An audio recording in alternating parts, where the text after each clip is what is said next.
Hey guys, how's it going? Good. Hey, this is Jonathan, the flight instructor in Iowa. Hey, how's it going? Hey. Hey, good. Hey, I just was calling in to check in with the previous caller, the guy that called in about the flying. I had to call in and make my comment on a couple things. Definitely can do a test with airplanes, and I'm definitely in for doing that. If anybody comes up with something they want to test, we've got access. We've got the airplanes to do it. I'd love to do something. So if you guys come up with any good tests, let me know. And we can definitely navigate without the GPS. Totally doable, not a problem. Yeah, 100 miles, 200 miles, whatever we need to do. That's crazy. All right, then. Dude, you're rich. You have private jet, I'm sure. Come on, let's do this. But no, we don't need a big fancy jet. We can do it with a small airplane, and we could. Yeah, the cost wouldn't be hardly anything at all. We can work that out, and I'd be happy to do it. I think it'd be great to get a test out there. I've been thinking about doing it, but I just don't know exactly what to test on. I mean, I see it every day, so it's hard for me to I don't know what people want to see, Where do you stand right now? You still believing in the globe, or do you think? No. I just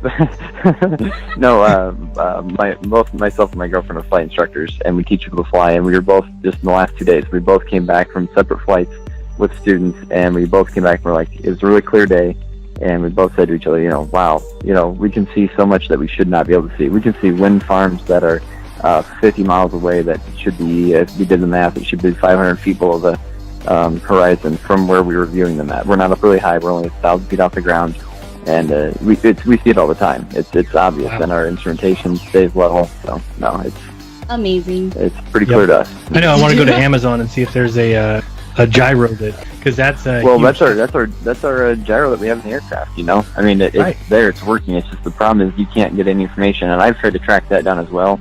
I did a bunch of research trying to find how the gyros are made, what the internal component, and you cannot find anything out about them.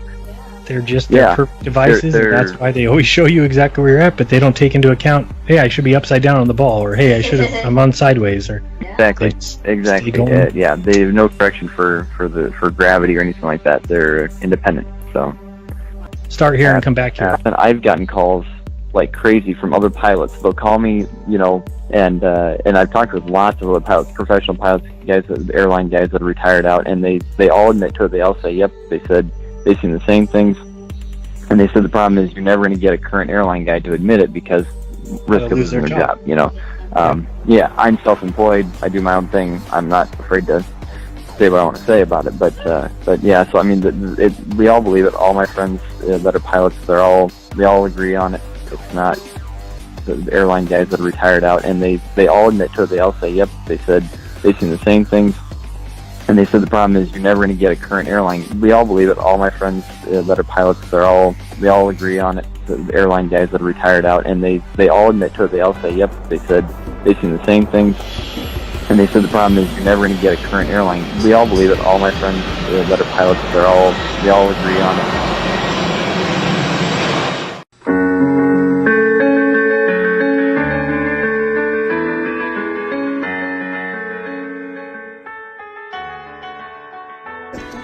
Y luego, además, aquí aparece como si fuera, no sé cómo le llamamos a esto, un anexo, un añadido, algo que se cose. Sí, exactamente, un parchecito, que me recuerda a una persona muy especial. Explícate, si la Tierra desde las alturas se ve... plana y estacionaria, se ve. ¿Plana? ¿Sí? ¿Y no tiene algo de achatamiento? ¿No se ve ¿no? Eso es cuando ya nos vamos a la órbita, ¿no? La curvatura se ve cuando la cámara es de ojo de pez, como la que llevaba el que se tiró de Red Bull. Sí. Ahí sí que ves la curvatura, pero si la cámara es una cámara normal, se ve todo recto. ¿A cuántos permiten volar el máximo de altura? Normalmente volamos a lo máximo, el techo del avión es 41.000 pies, que son 12 kilómetros, 800 metros o algo así. Sí. Pero normalmente volamos a 35, 37, que son altura no se ve 10... La curvatura. No, hombre, no, según... a ver, yo he volado con el Lear a 47.000 pies, con el Lear del jet privado, que son unos 13 kilómetros, 600 o algo así, y tampoco. ¿Tierra plana? Sí, ¿por qué? Porque al margen de la forma geométrica de la Tierra, que puede ser un geoide, un globito o efectivamente plana y estacionaria, la tendencia de la Tierra plana es buscador de la verdad.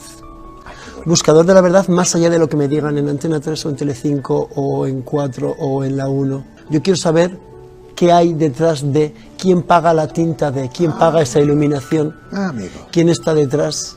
Entonces, ellos no te lo van a decir nunca. Claro. Nunca te van a decir que han aprobado la nueva ley de seguridad nacional. Esto no te lo van a decir, ellos no. En el cual, si el de Estado declara un estado de emergencia, pueden hacer usufructo de ti y de tus bienes, seguro. Si te lees el BOE todos los días, sí que lo vas a leer. Pero hoy en día, muchachos, el BOE está complicado de que no lo leamos. No me leo el Marca, y eso que gana Nadal, me voy a leer el BOE. Cierto. Oye, por tanto, el baloncesto es una evasión. Es una evasión, es un altavoz y es mi bebé. Yo lo cuido e intento cuidar el aspecto deportivo en el cual delego en mi director deportivo y en mi entrenador, el aspecto de gestión, y intento cuidar mi bebé todo lo posible, desde el diseño de la camiseta hasta los aficionados que tenemos en Instagram, que es Basket Frater, el trato, nos piden camisetas para nuestros aficionados, etcétera, etcétera. Y todo a pulmón. Yo creo que ya el hecho de haber creado el club ya es motivo de victoria. Efectivamente. Sí. Con 45 años, ¿cómo se mira el futuro? Uy, es que yo tengo muy claro que hay que disfrutar de cada segundo ahora. Es decir, estás en las alturas, o más allá de las alturas, pero con los pies muy bien puestos en el suelo, en la tierra. Yo creo que Por sí. eso la tierra es plana. Y estacionaria. Y estacionaria. Qué bueno, qué bueno.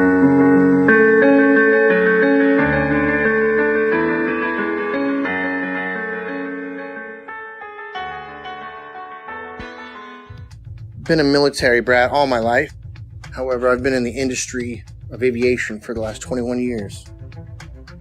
And I became an FE somewhere around 15 or 16 when I really started looking at conspiracies. I looked into Benghazi because I happened to work on government contracts abroad, overseas. But I've been in aviation for 21 years. Anything from helicopters to aerostats to big birds, little birds, fighter jets, things with engines, no engines, big blades, little blades, compressor blades, which, by the way, that one's not a hoax. Jets do not run only on compressed air. Contrary to popular belief, it takes compressed air in a blended ratio of air to fuel to drive the now heated gas and rotate the compressor blades. This has been a topic of discussion between FE and, not everything's a hoax. Coriolis effect. With that ties into, obviously with no spin, around the axis points that they say exist at 23.4 conveniently, 66 off the 90 degrees, right? Everything ties into 666 with NASA and all the BS scientists. Our aircraft have things called ADIs, attitude direction indicator, which gives correlation between the aircraft housing or the shell around the gyro itself. The ADI is nothing more than a gyro that will always reference level. I don't care what any pilot says. I don't care what any mechanic tells you. There's a reason that pilots have one book called a Pilot Operating Handbook, and there's every other book, right? From structures to avionics to wiring diagrams to the actual components that make up these systems. That is a standalone system. The ADI does not lie. You don't care how cold it is, how high you are, and some of these guys are pretty damn high. It doesn't matter where you're going. It doesn't matter where you've been. It doesn't matter where you are over the realm itself. As far as ADIs, in every aircraft, it references the level horizon or references sea level always. There's no way that you can convince somebody of sound mind that if you take off from New York and immediately flip upside down, now your housing or your ADI is referencing upside down to you because you're upside down. It's right side up. It cannot deviate off level. It doesn't matter how much fuel you got in your tanks. It doesn't matter if you're a helicopter or an aerostat or a fighter jet. That gauge will always reference level. It has to. Because otherwise it would be a poor reference. And if you could manipulate it, why would you even have it in the airplane or your aircraft? But if you go and take off 2 miles away, do a barrel roll, you're now flying upside down. At what point does that gauge show you back right side up? A half a hemisphere away? Is that what we're led to believe? Is that what we're supposed to believe? At what point does it right itself if you never flipped back over and continue flying level? You see what I'm saying? It's ridiculous. It's ludicrous to think that thing compensates for curvature in straight and level flight.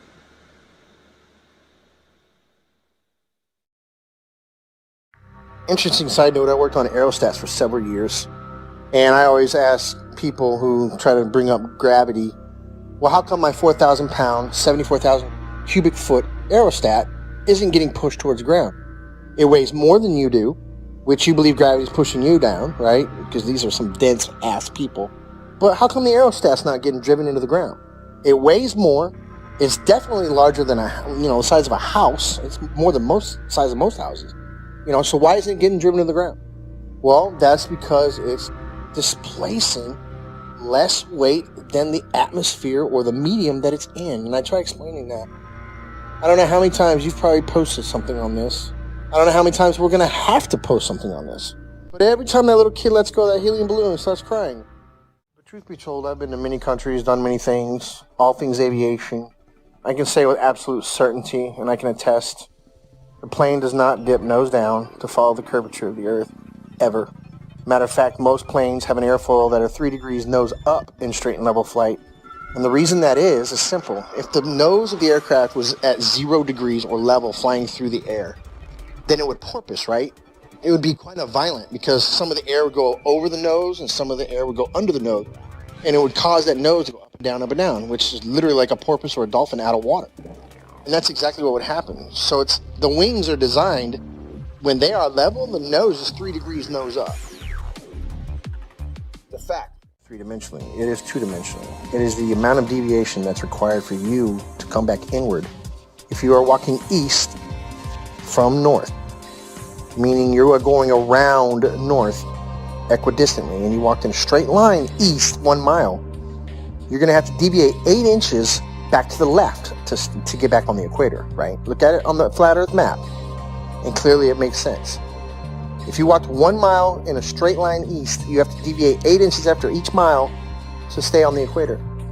The 8 inches per mile squared is a real measurement, if in fact we consider the equator to be a real place, a real location, ever, always.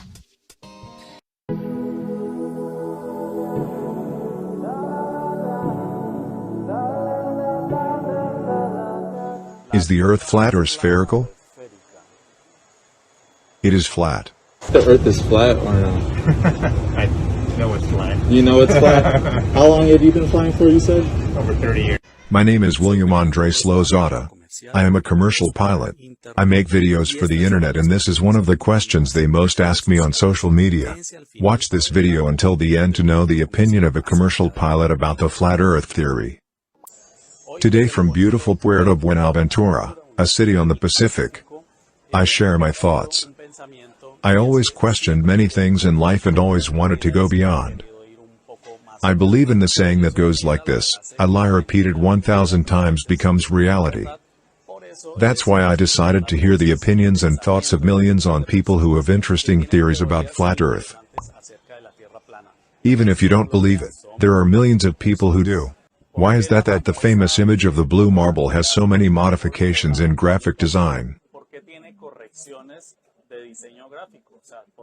Why don't they just take a photograph of the entire Earth from a satellite or something that is in space?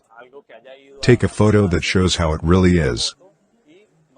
Why do they have to make corrections, graphic designs and CGI? The aircraft I fly can fly up to 25,000 feet altitude. I never saw any curve from up there. Also, as a passenger, I fly at more than 35,000 feet altitude and I don't see any curve either. During the cruising phase I fly straight and level. I never dip down the nose of the aircraft to adjust for the curvature of the Earth. That's it. Okay? Here, never making any correction. Straight and level. The horizon always straight and level. Dipping the nose is not required at all.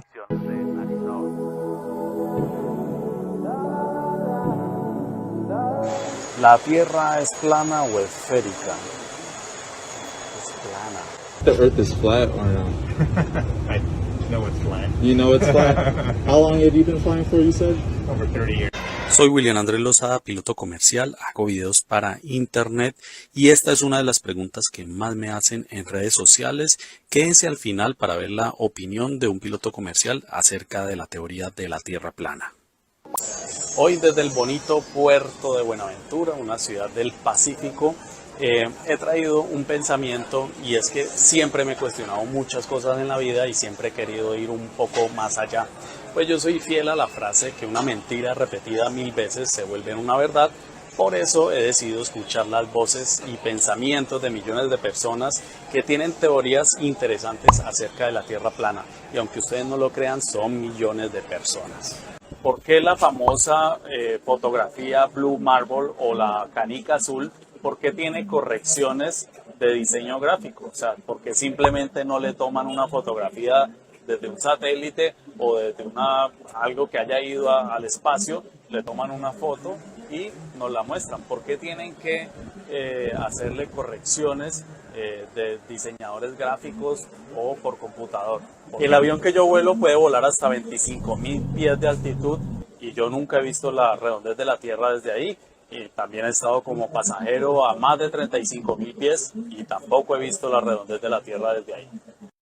Cuando voy en fase de crucero, que voy recto y nivelado, nunca he tenido que corregir bajando el morro del avión para seguir la curvatura de la Tierra. ¿Esto por qué? Ok. En ningún momento toca hacer la corrección a recto y nivelado. El horizonte en todo momento está recto y nivelado. Así no toca hacer correcciones de nariz abajo.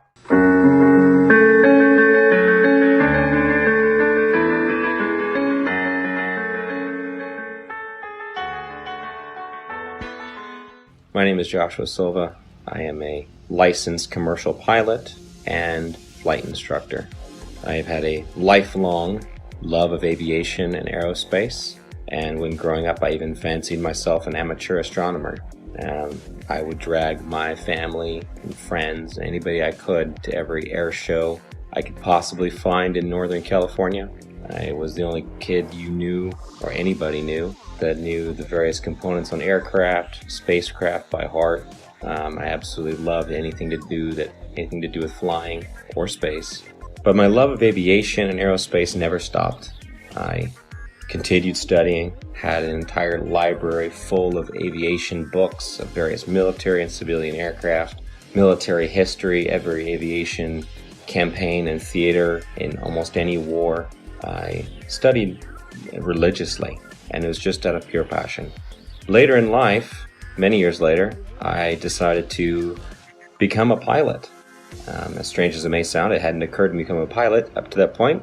I just simply loved aviation and aerospace, but I decided to become a pilot, and I began attending a prestigious flight academy in the Midwest and attending university at the same time, and to gain a degree in aeronautics and aerospace. Shortly thereafter, I began flying twin turboprop aircraft out of Northern California for several nonprofit organizations, and years after that I found myself flight instructing for various small flight schools, both in California and in Arizona, and then on to large academies that trained for the airlines and even some military flights. Shortly thereafter, I began flying regional business jets, and that's when the story of me finding the topic of flat Earth started.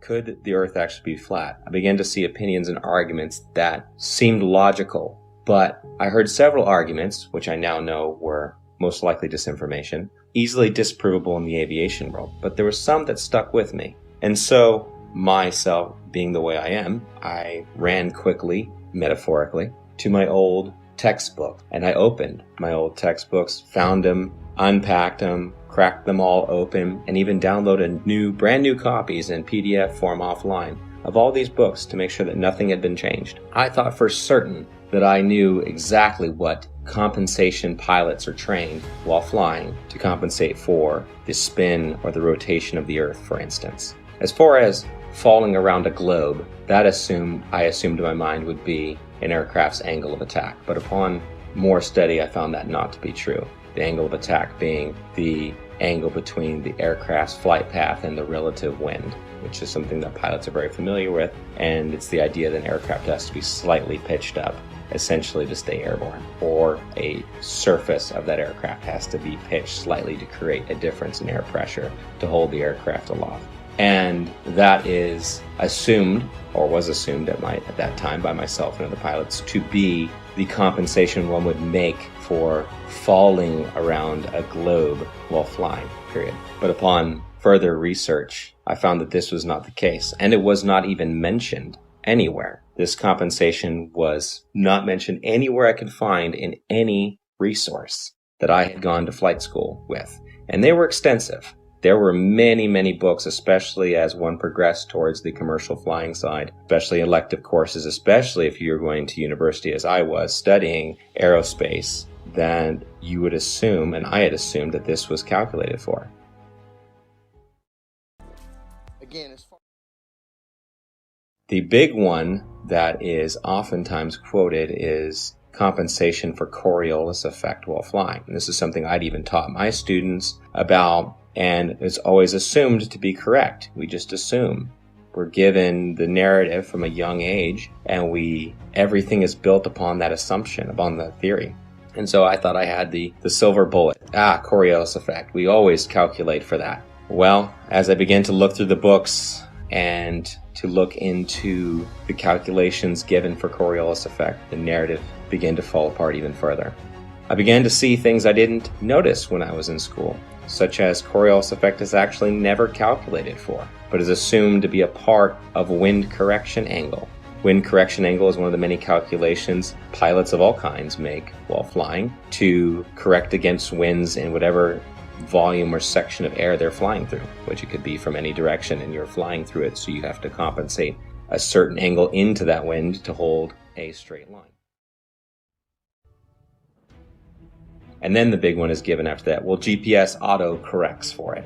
And that sent me down yet another path. GPS auto corrects for it. If it's a satellite-based system, how is it correcting for spin if it's also spinning over the same body? And why are there large gaps in GPS coverage over large oceanic bodies?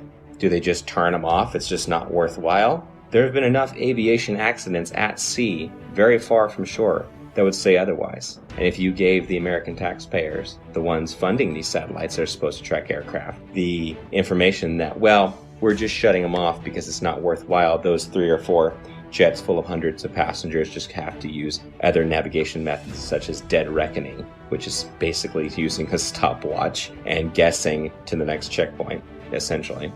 If you were to tell them that, they would be infuriated. So that could not be the case. Coverage was a problem. Even over large and non-densely populated areas, you would lose GPS coverage, even in jets at times. So this began to unravel the thread of satellites and satellite timing, and the fact that many reels of footage show these satellites being launched by balloon rather than by rockets. How the concept of these rockets doesn't even work to make it past the atmosphere, much less leave something in perfect geosynchronous orbit. I actually had the privilege of working a short time at a satellite manufacturing company in Northern California. Got to see the assembly and participate in the assembly of satellites, space-based satellites, or so they are said. There would be small bottles encased in these structures that were encased by another structure. The small bottles were the fuel cells. These fuel cells were incredibly small, smaller than a diver's tank in most cases, much smaller. And this was supposed to be all the fuel that the craft needed to run and operate, as most are not actually electric, they're becoming electric now, and sustain itself in a perfect orbit by just small bursts from its engine or its propulsion system.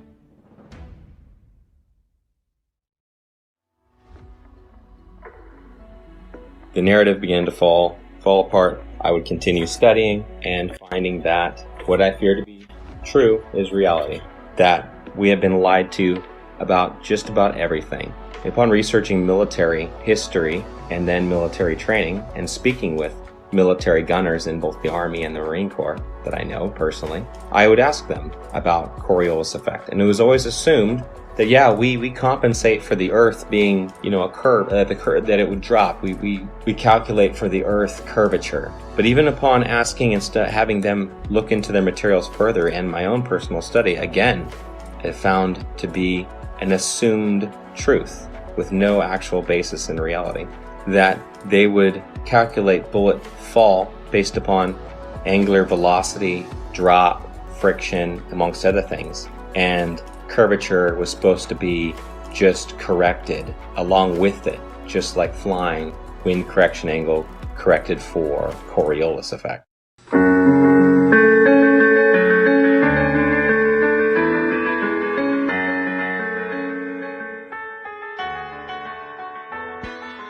Pregunta controversial. Hay un debate ahora en YouTube especialmente en el que las personas se cuestionan que si la curvatura de la Tierra es observable o no es observable. No, a las alturas que vuelan esos aviones. Usted no va haciendo ningún ajuste, va como si fuera parejito, sobre terreno. No, pero sí tiene unos 2 grados más alto que normal, depende de lo que del test del avión. Ok, la nariz va hacia arriba. Sí. Pero no tienen que buscar la curvatura. No, vuelan como si fuera sobre un plano. Sí, es lo que trata de hacer el avión. Bueno, muchas gracias, Con mucho gusto. Que siga bien. Pues, hasta luego.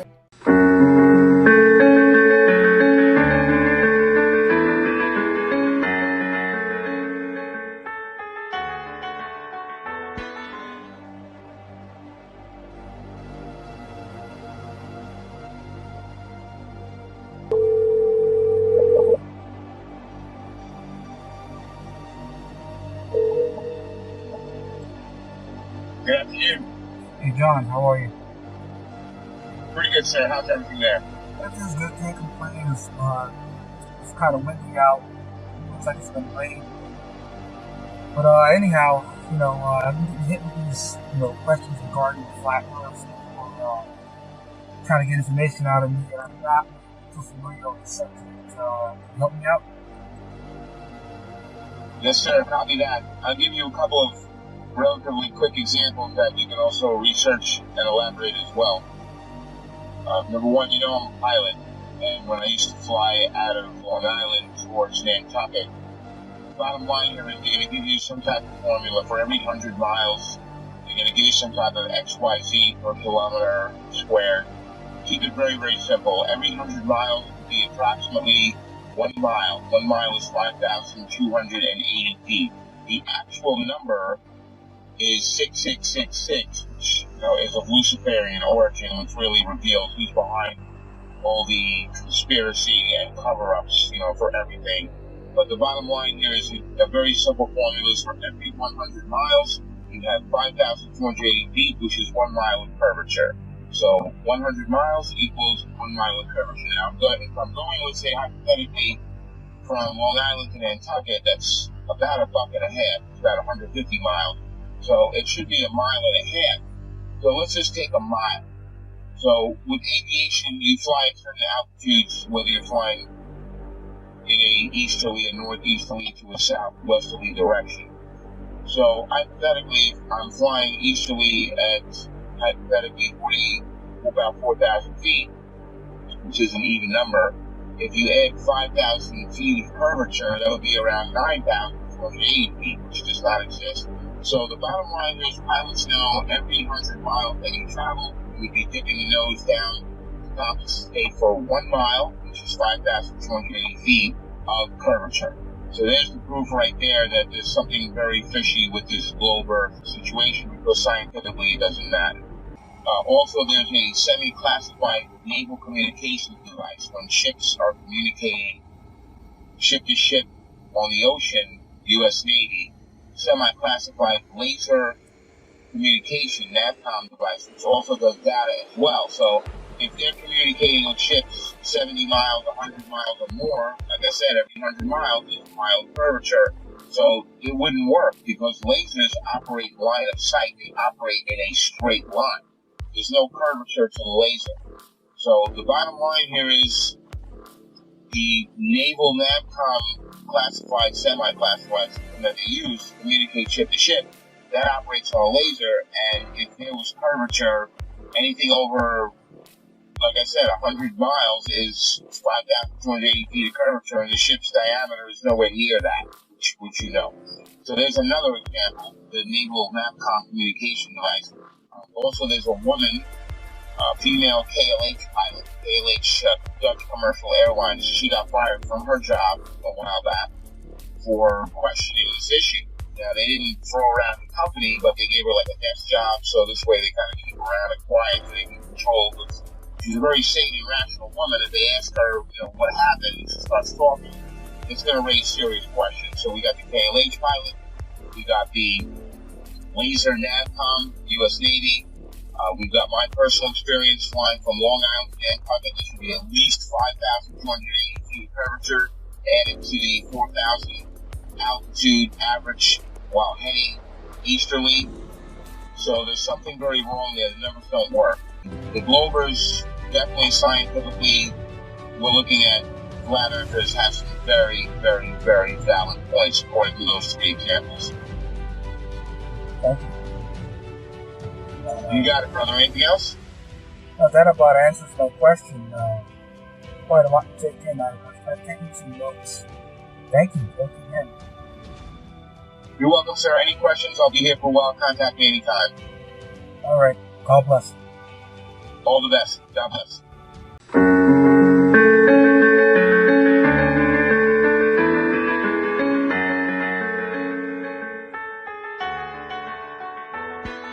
How did you first get into Flat Earth? How did you first start looking into it? Yeah, well, actually, I was just since 2003. I was looking into the business because my son, he's now 13. He got very ill from the. He had a how do you call that? Brain. Like injury. Yep, sure. So that's how I got, onto the internet at 2003, and I was reading about a lot and figuring things out. How long have you been in the airline industry? Actually, I got my license in '91. So I've been with the company that I'm at now, which is actually the best in Holland. There are not so many, but they're a very good company, and I'm with them for 22 years now. Yeah. And then started going down conspiracies, saw a couple things that had to do with flat Earth and gyroscopes, and thought, this is sort of interesting. Yeah. So did you start poking around inside your company? Did you were there friends of yours? Yeah, so I was just, because there are lots of things that we are taught about the spinning Earth, and I told to my colleagues, because of course you think about it, but then you just discard it, about how it is possible that the atmosphere spins with the globe, and then of course, that might be gravity, and then it says, then you have to, it has to spin faster at a higher altitude because there's no gradual difference. Right. So I thought, that's kind of strange, and also the speed at which the Earth should spin around the equator. I thought, that's almost the speed of sound, so that's kind of strange. And then also when you fly, let's say, from Johannesburg to Amsterdam, we don't have to account for the difference, and also not because it spins then at a different rate, and it doesn't also, we don't also have to account for the difference in altitude that it spins. So I thought, this is so strange. And now, actually, I told the other day to to a stewardess because she has an open mind, and now I have to work on the ground. I said, well, actually, I'm a little bit ashamed of, believing all this shit, and I should have, questioned before, because my IQ is actually good enough to, question how does a gyroscope work actually, because it does not, measure the gravity. Everybody in the flat Earth community has had to relearn a lot of scientific premises just so we could catch up and then tear it down. And gyroscopes is one of them. Actually, gyroscopes helped us a whole bunch. I didn't know how gyroscopes. I mean, we've seen, of course, and we we spin things around and we kind of get the feel for them. But how they relate to the Earth spinning, oh yeah, most people don't know. So anyway, sorry, continue, please. So you were looking into the gyroscopes, and then what? Yeah, and then of course I also saw the movies from Eric Dubé about Rising Horizon. Yep. And I thought, well, yeah, that's true. And we do fly at 40,000 feet, 41,000 feet sometimes. And of course, I've been. This is now almost a year going on that I was, that I started looking for the curve, let's say. Yeah. And of course, I couldn't find it, and I saw the horizon, rising with us, and it was flat wherever I looked, and I thought, well, shit, why did I didn't see this before? And then I started questioning in the cockpit, do you know that the atmosphere spins at the same speed as the speed of sound at the equator? And then I get this strange look on their faces, whenever I would ask something like that. But it bothered me so much that I thought, well,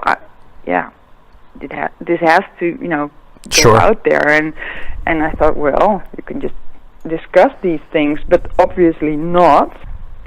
We were with the three of us in the cockpit, and the captain, he was in training, and the instructor was on the jump seat, and we had a night stop in Zurich, and the last day that we actually flew from Zurich to Amsterdam, they said, well, did you actually mean those things that you said about flat Earth and everything? I said, yes, I do. And they say, well, we think you are retarded. And they didn't actually say that, did they? Yeah, they did. Oh, wow. Okay. Yeah. Okay. So, and you are, how do you call that? Labiel. I don't know what that is in English, actually. But it's like you are mentally unstable. Oh, no, that's like pretty, yeah. So you're kind of, so who said this to you? That actually said the instructor said that to me. He said, really? Well, actually, yeah, because I did not go out to dinner with them because I could already, sense that there was no match between the three of us. Right. So I did not go out with dinner with them at the night stop. And he said, well, we had a discussion between the two of us about you, and we think you are, retarded, but then the Dutch word for that, and mentally unstable. So I said, well, if you think like that, and we only had like 20 minutes left or so, I suggest that you come sit in my seat, because I knew he was, an instructor, and he could sit in both seats, because you're, as an instructor, you need to be able to, sit in both seats. So I said, well, you better sit here, because I'm not going to fly any longer with you guys. So what happened? Oh, I'm sorry. Go ahead. Yeah. So they landed, and I sit in the jump seat. And I said, well, guys, we really get a lot of training with our company about how to communicate amongst each other, because lots of errors happen when the communication in the cockpit is not working out. So we get a lot of training about that. I said, well, guys, all the things that we discussed yesterday, because I don't know how the topic came up, but we discussed about those trainings. about the things we shouldn't do. You both did. Like, we call that OMA. The O is for oordelen, that is to judge. The M is for mening, that's opinion, an opinion. And A is for aanname, and that means to assume.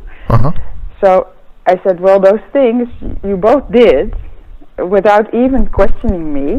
You just, you know. Their natural reaction was to think it's like, flat Earth is ridiculous, so we're going to judge you right here and right now. Yeah. So I did not even have, you did not even ask me one question. Like, I mean, I was educated the way you were. I mean, but you could have asked me, well, Lydia, how do you come to such a strange viewpoint or whatever? You could have asked me some question instead of just throwing me out. And well, the instructor said, well, I'm sorry about that. And actually, he got tears in his eyes, so I was a little, moved by that, because I thought, well, yeah, okay. I came on quite strong, actually, because, well, I was mad, of course, and he also was relieved, because I said, well, when I stepped out of my seat, I said, well, I will see you in the office, I guess. Because I assume, because we have to write about these things, if things like this happen, I thought, well, he's an instructor, he's going to write about this. So I thought, well... And when you mean write about it, you mean our term would be like filing a report. File a report. So at this point, you're thinking of filing a report against your co-pilots, your fellow pilots for... Well, he thought I was going to do that, because that's what I said when I stepped out of my seat earlier. I said, well, I think I'm going to see you then in the office. Yeah. Because I assumed, because he's the instructor, that he would, he was the one who was, trashing me. So I thought, well, he will probably write about it. So after the landing, I said, well, he asked, he was scared. He said, are you going to write about it? I said, well, no, I'm not going to write about it, but I'm going to go straight to the doctor's office from the company, and I'm going to ask for some support in this. So then he was really relieved. Well, I'm not going to write about it either. I said, well, do whatever you please. So both of you mutually agreed not to file a report on each other about an argument that had to do with flat Earth. Probably a good thing at the time. Yeah. So then you went to the company physician, the company doctor, and you have more or less did you request to them? You said, look, I don't think I should fly anymore because I don't believe the Earth is a globe. Well, actually, I called in sick. Okay. And I made an appointment, and then I went to the doctor, because I thought, well, I have all the evidence there is. So he said he didn't even, because I started to explain to him how I got to the point of thinking flat Earth, because it needs a little bit of an introduction, I guess. Oh yeah, you can't just come out and say it and be like, like metaphorically, or what are we talking about here? So his response was, okay, Lydia, I'm going to send you to the psychiatrist. Yep, I was waiting for that. Yeah, I will hold your medical license, and you cannot fly for now. So technically, are you still working for the company? Yeah. Okay. Have you been? You haven't been suspended without pay or anything like that? No. That's not the thing they would, But did you request that you didn't want to fly anymore, or did they say you shouldn't fly anymore? And I mean, obviously, you're not flying at the moment. No, I said I cannot fly at this moment because I'm tired of all the lying. Okay. And I'm just exhausted, and I'm, I feel humiliated and everything, and I think we should look into this. I mean, I'm and when was this? When was it? Going to in this, but they just don't. They're not open-minded. Oh, hey, look, pilots are. It's a tough. I mean, I've talked to a handful of pilots already, but this is got to be one of my favorite stories because, well, and sorry, I got to back up a little bit. When did this happen? This happened in March. Okay, this happened in March. And after that, did you see a psychiatrist? The company psychiatrist? Yeah, I had to. Yeah. Okay. Yes. And? They made me. So I went. I had to go 2 times. Okay. And the first time, the psychiatrist explained that I had a right, a recht van aanhouden, and that means that you don't, you get the last say in whether the report goes to your company or not. Oh, I got it. You get the closing remarks. Got it. Yeah. Okay. So you can send I can read the report, and if I'm not, happy with it. Yeah, happy with it. Then I can say, well, no, don't send it. Oh, really? That's way more flexible than what we have over here. Seriously, a psychiatrist could literally put you in a jacket and lock you in a room, and you wouldn't have much of an opinion. But anyway, so go ahead. So I sat there, and I wanted to, explain a little bit how I came where I am, and he was not interested. He said, well, no, I don't want to hear all those things. I just want you, because, with my son and everything, it's kind of a long story, but, I wanted to explain to him how I got where I am, and he just was not interested. He said, well, Lydia, you are being a little bit naive in, trying to convince this guy. Why aren't men a little bit more courageous? I think I'm always more courageous than everybody I meet. It's just, I don't know. I don't understand. Maybe I'm not that, I just moved to a real nice house and everything, and I thought, well, I might have to say goodbye to this within a year because I don't know what's going to happen. Sure. But okay, I'm fine with that. I mean, who cares? You are a brave person, Lydia. There's a lot of people that wouldn't have. But at the same time, you're in a unique position because pilots, they deal with that perspective all the time. Most pilots don't know what to do with the information even when they get it because of their conditioning. So yeah, when you're in the cockpit at 40,000 feet, you see a flat horizon, and you see it every single day you fly. But there's this weird conflict that happens. It's like, well, it's a globe because I'm told it's a globe, but I only see flat. So you know what? I'm just going to land the plane and try to live my life as quickly as possible. Yeah, that's correct. Yeah. Yeah. So you went to the psychiatrist a couple times. Did you like the report he wrote, or did you not? Well, the second time that I went, he said, well, Lydia, you don't even have to start talking because I'm not interested.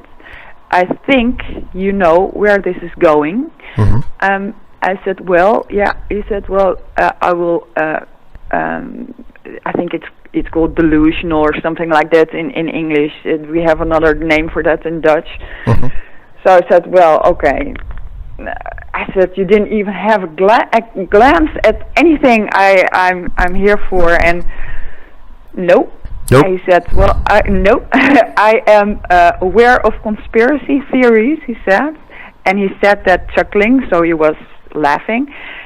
And I thought, okay, well, whatever. So I was actually pissed. And I went home. And while I was in the train, because it was a train ride of about 2 hours, I thought, you know what, I'm not gonna even wait for the report, because what's going to be in there? Nothing that I need to know. Right. So I emailed him right away when I got home. I said, well, dear Mr. Huppel de Pup, I don't need your report. Don't even bother writing it, because I'm gonna, You're gonna veto it, basically. So then what? So you go back to work? So at that point? No, because they have my medical license, on hold or whatever. So technically, you're on medical. We call it medical leave. So you're currently, at that time, you were on the ground, not getting up in a plane again because they said there's a medical issue. Yeah, correct. Okay. That's still the case, and now I'm working on the ground because they say, well, okay, you cannot go into the cockpit, but I think you can do some other work. Oh, you should not. Can you just cut that one out because I don't want the company name. Got it. I will not say your company name. I'll cut that little part out. Yeah. Okay. So they grounded you, but they didn't want to fire you. Yeah, that's not the way they go about. You know, they just don't fire you like that. I mean. So you haven't flown since March. Correct. Do you have any anticipation that you will be flying? I don't think so. Now, is that a voluntary thing? Have you been pushing it, or are you like happy with your desk job and you're like, I'll just take the desk job for now? Well, you know, I found a job where I can meet all kinds of people, but colleagues, and they asked me, why are you not flying? So now I have an opportunity to say, well, I have different beliefs than most people, you know. So actually, I'm figuring things out, and actually, I want to wear T-shirts, you know, with a flat earth on it, and just to go to my ground job and spread the word. Wow, spread the word. You are one of the bravest people I have ever met. I mean that. That's amazing. So now, because you're grounded, you're now doing the ground jobs in the airline industry. People ask you, because once they figure out who you are, it's like, wait, why aren't you flying? You tell them? Yeah. You know, it's like, oh yeah, I'm not flying because of, and you probably describe what's happened to you over the last 6 months.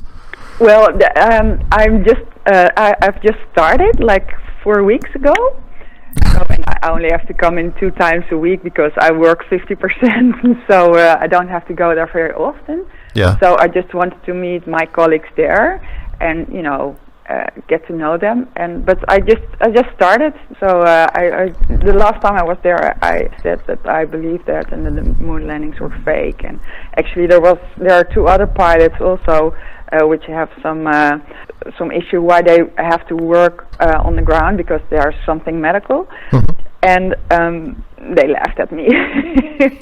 Oh, I can imagine they would laugh at you. Yeah. Well, I've got to ask you some pointed questions here. Like, one, if all of a sudden they came back and they were desperate and they needed a pilot, would you jump back in, or is this something that's like, yeah, you know what, it doesn't really mean much to me anymore? No, it actually didn't mean a lot to me anymore already for a couple of years, and that had to do with also the fact that I'm a woman in a man's world, and got it.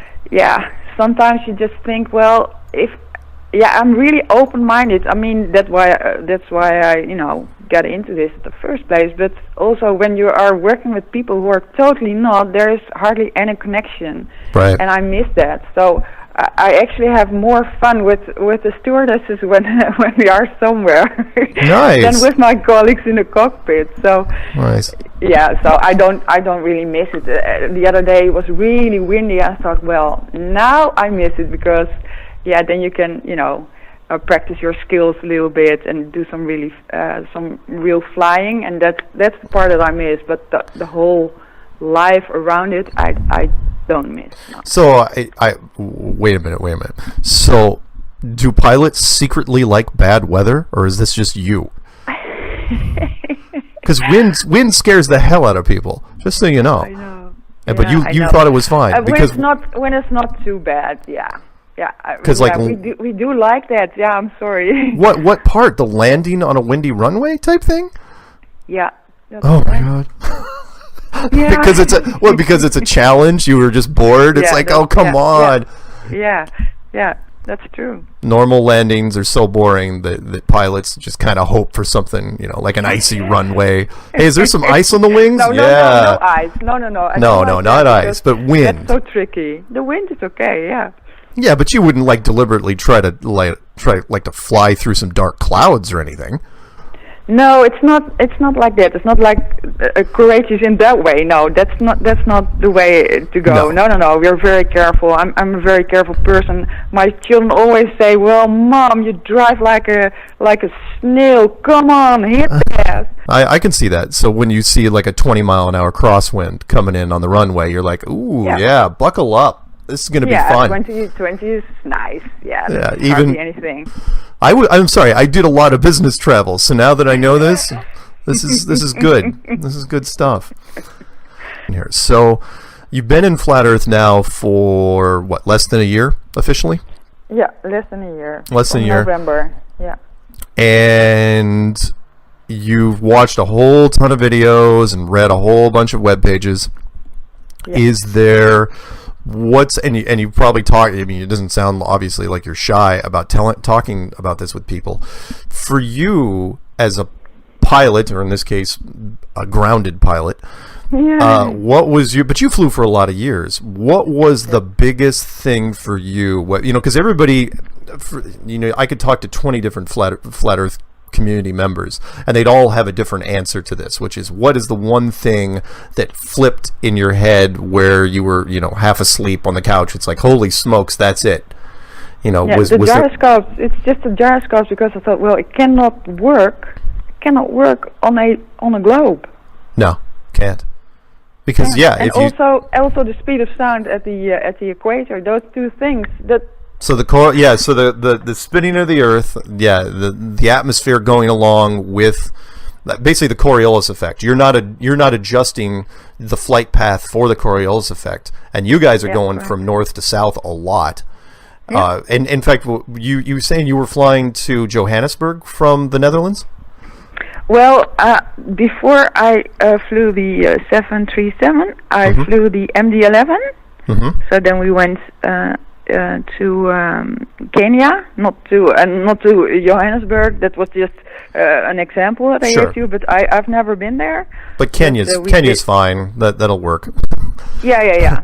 So somewhere in the middle of Africa, you guys are flying from the Netherlands, and not only did you not have to, because that's a question. In fact, I might as well ask you this, since we have a hard time asking pilots. There's a whole bunch of videos out there where people are trying to ask pilots.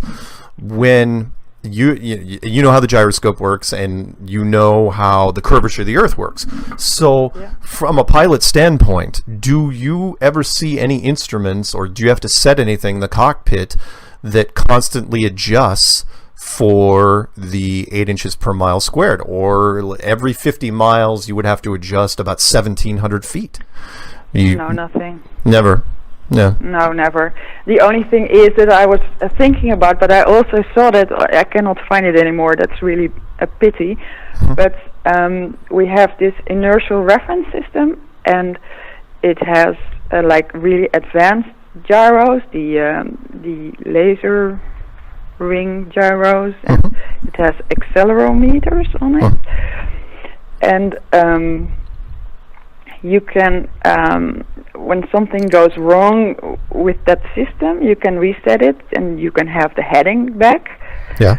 And but then again, I saw this this video on YouTube that a guy asked the company, I think it was Honeywell or something, about resetting and putting the right coordinates in. And this guy said, well, it doesn't really matter. Don't put anything. Yeah. In fact, I know that one, because that was a 777 pilot. I read that one. That was me. Okay. Where the 777 pilot. Okay, so I saw it with you. Yeah. Yeah. He messaged me, and he said the gyroscope compensator that's below the gyroscope is made by a particular company, and this company supplies everybody, and it's a NASA subcontractor. And he went to an airport, and it broke, because pieces break every once in a while, and it broke, and he asked for a replacement before he could take off, and they said, you know what, just compensate for it manually. And just because he knew about flat Earth, he decided to ignore that and just make note of it. And when he was flying, and it basically took a 6-hour trip, and he never had to. And he took notes of what the degree should be, but he never compensated for it. And so then he was going, okay, what does this thing actually do? If I didn't have to, I just flew 6 hours and it wasn't even working. And when he tried to, the thing that got me was when he called the company. They, pilots, as you may know, are considered very, very wonderful people in the airline industry. So they can go to airline companies. They could walk into Boeing, and Boeing is like, let's give you the tour. They wouldn't even talk to this guy. They were like, it was like very, very close-lipped about what these gyroscope compensators would even do. And so, and this is a 777 guy that really wanted to. He's still flying, but he's going, I don't know what's going on out there, but there are companies involved that they may not know exactly what's happening, but they're up to no good. Let's put it that way. Yeah. Let me ask you a couple of other quick questions, and then you can ask whatever you want. Which is, just for the record, when you were looking out through the cockpit,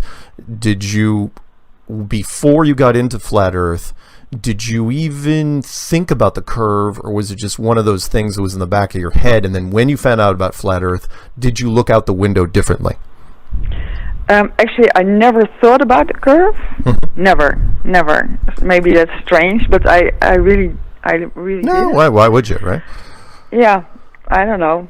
Now I think it's strange, but but then when you got into it, when you were looking out the window, did it look completely different to you? It was like, holy smokes! Yeah. Then I saw how flat it was. Couldn't see. We have a saying here. I don't know if it's the same over there, which is you couldn't see the forest for the trees. You know, you just could not. It was like didn't even occur to you. You looked out that window all the time for 20-something years. Yeah. And then it's like, oh yeah, by the way, you think it's flat out there? You see it's flat? It is flat.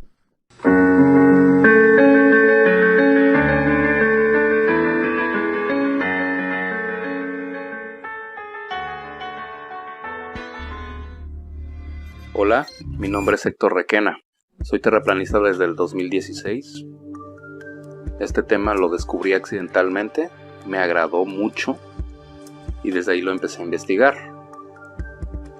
Desde ahí me di cuenta de lo que está pasando en el mundo. Yo fui aviador, me gusta más la palabra aviador que piloto. Yo volé con mi papá desde niño, él era piloto de la Fuerza Aérea Mexicana. Un tema muy curioso que me pasó a mí fue el empezar a conocer cómo funciona el giroscopio. El giroscopio está diseñado para volar sobre un plano, sobre un terreno plano y una tierra que no se mueve.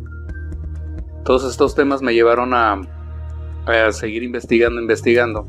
Estamos tratando de invitar a la gente a que no se cierre de mente a estos temas, ya que si no nos damos cuenta de lo que está pasando ahorita es por lo mismo, porque la gente está cerrada, se cierra a pensar fuera de la caja.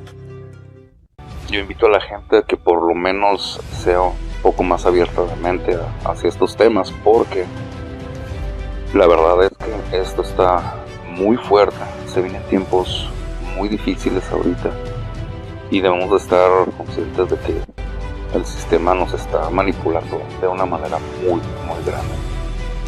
Entonces pues vamos a ver qué pasa.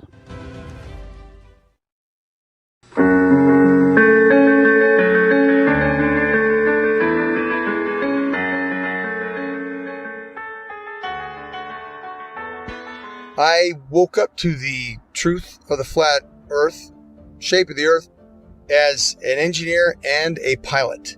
So I've studied engineering, physics, 3 different ways: basic physics, electric physics, and construction physics. And also as a pilot, as a rotary wing pilot, that is helicopter pilot, I studied aeronautical physics as well. So I can cover and discuss just about any factor of flat earth. Not that I'm any smarter than anybody else, but I've studied quite a bit of factors that analyze shape and motion of just about any object. That's physics, also aeronautical physics, and principles of flight. I can tell you this: airplanes fly straight and level. That's even an aviation term, straight and level. Airplanes will fly for hours at the same altitude, never dipping their nose down to follow the curve of the earth. An aircraft on a 12-hour or even 18-hour flight from Portland, Oregon to Seoul, Korea, that would have that aircraft starting at one point and then flying so far around the earth that it's flying downwards with its nose vertically downwards, and then starting to go around around the curve of the Earth so that the airplane is now flying upside down.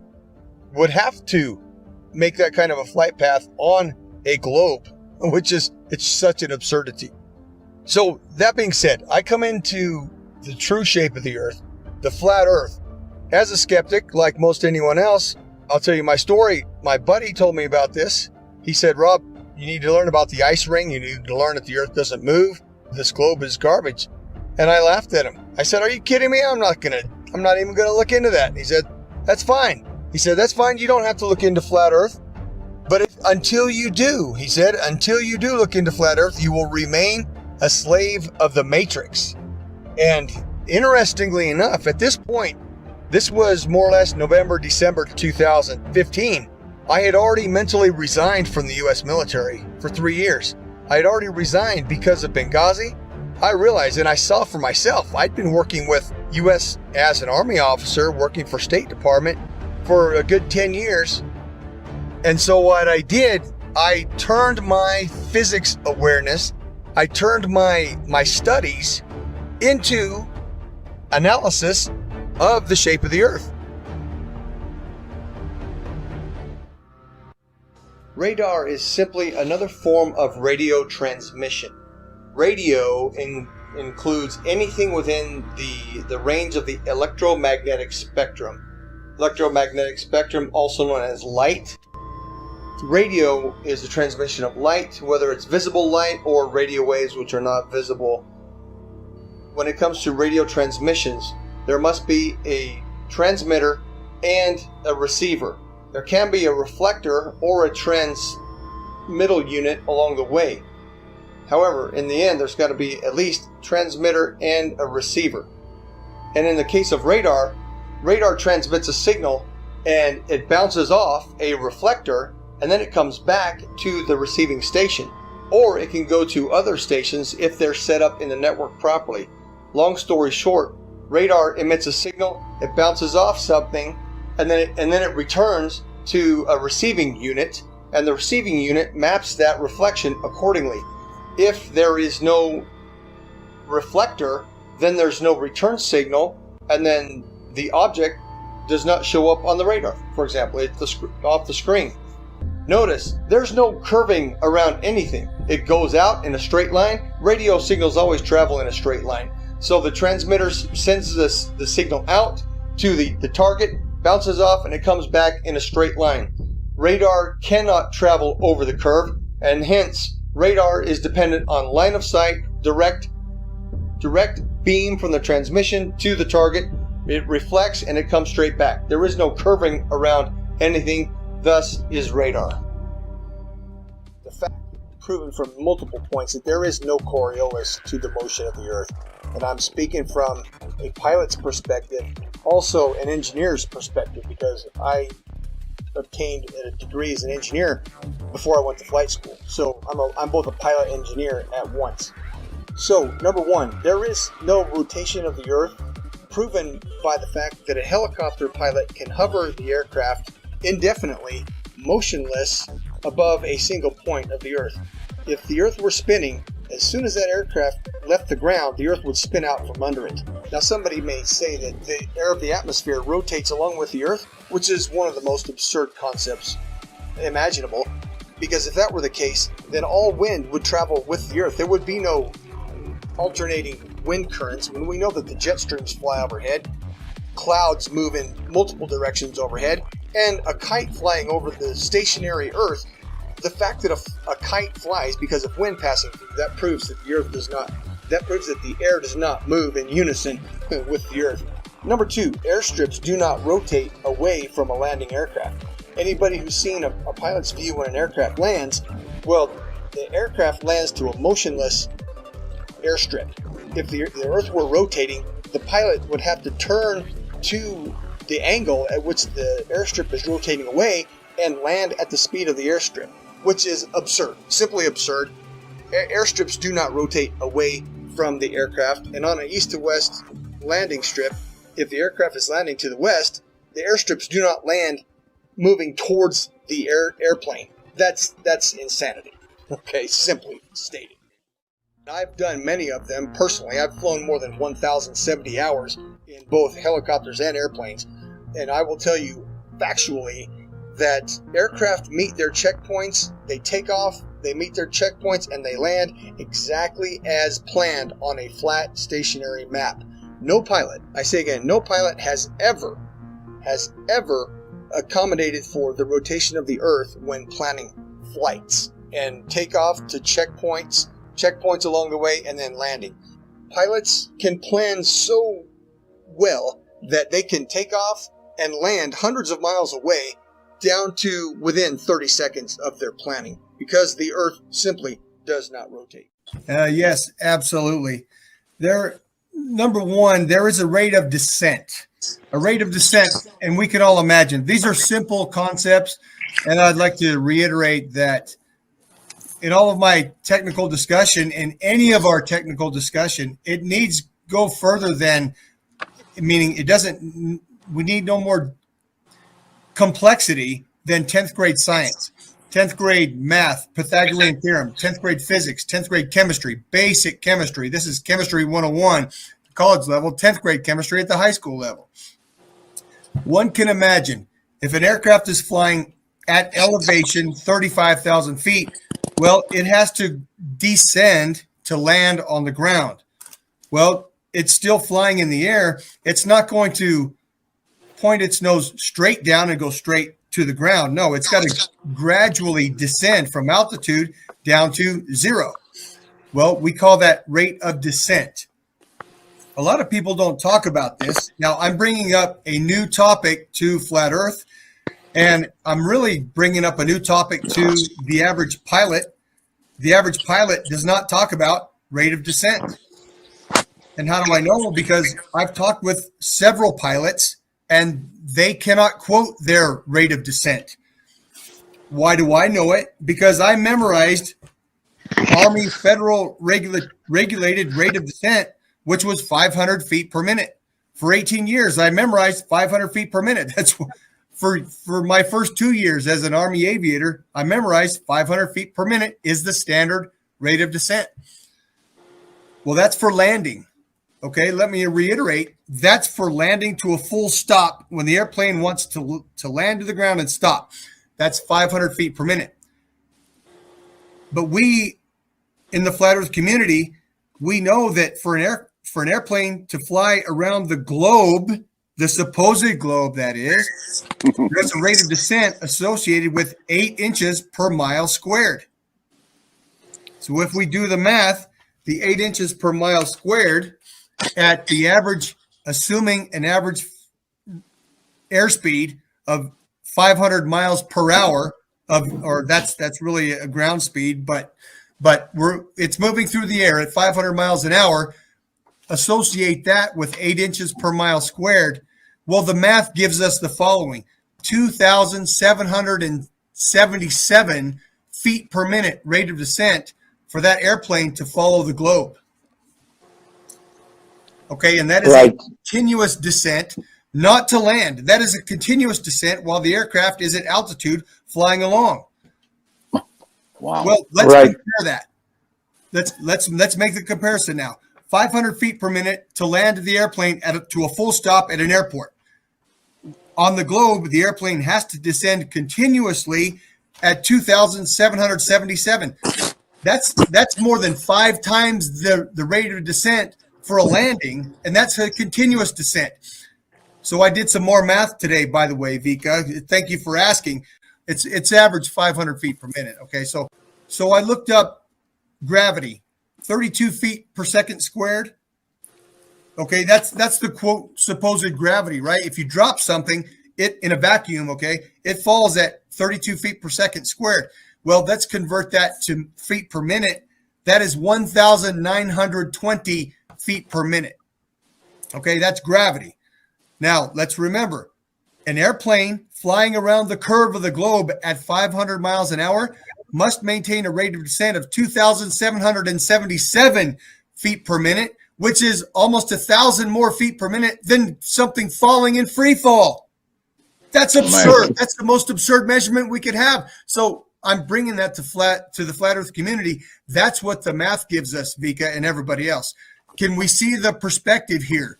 The 8 inches per mile squared around the curve of the globe at 500 miles an hour, that's faster than free fall. That's more absurd than one can imagine. Vika, that is the simple math. That's high school math right there.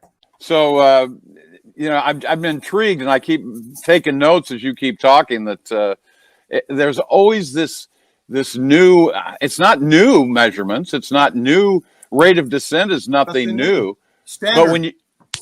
But what people seem to forget is the globe model, the heliocentric model, that science and math is never used in a functioning application. Exactly. Never, ever. Because it proves the fraud if they ever do. Exactly. So kudos to you, and rate of descension just made my list of bullets in the gun.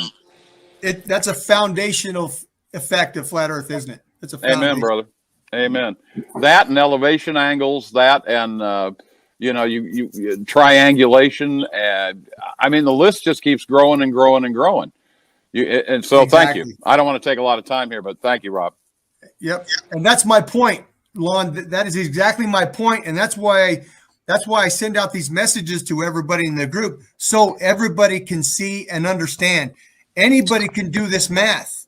Pilots don't know anything that's not normal. They have more experience with it, but just because they're a pilot doesn't mean they know something special. Anybody can do this math, and anybody that does this math and can explain it, well, they're smarter in this effect than the average pilot.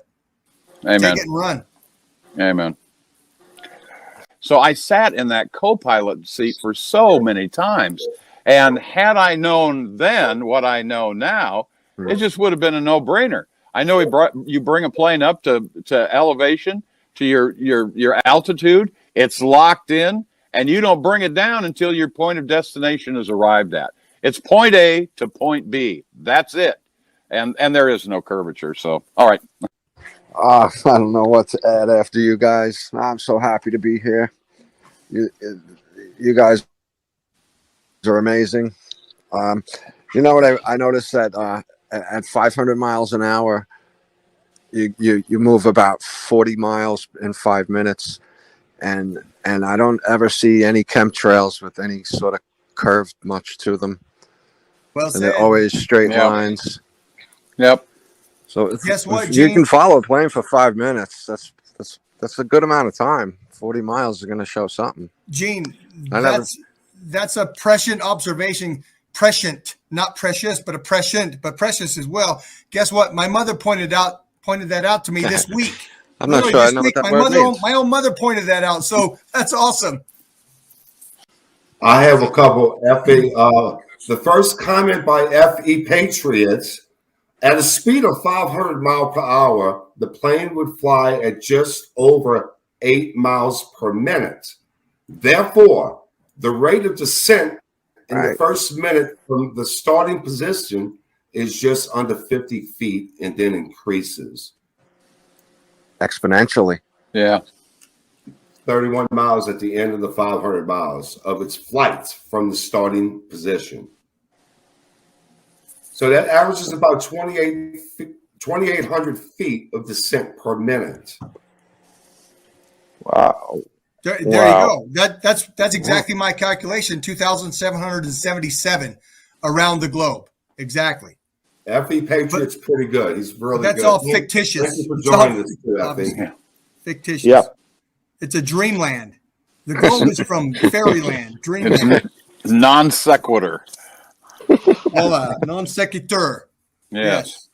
And the fact that at no educational level, at zero educational level, is anyone ever taught the Earth curvature equation. You don't get it in preschool. You don't get it in elementary school. You don't get it in middle school. You don't get it in junior high, high school, university, undergraduate work, postgraduate work, doctoral work. You don't get it. Talk about it. Because it doesn't exist. The flat Earth, the curvature equation was created by people who were looking for the curve. Yes, exactly.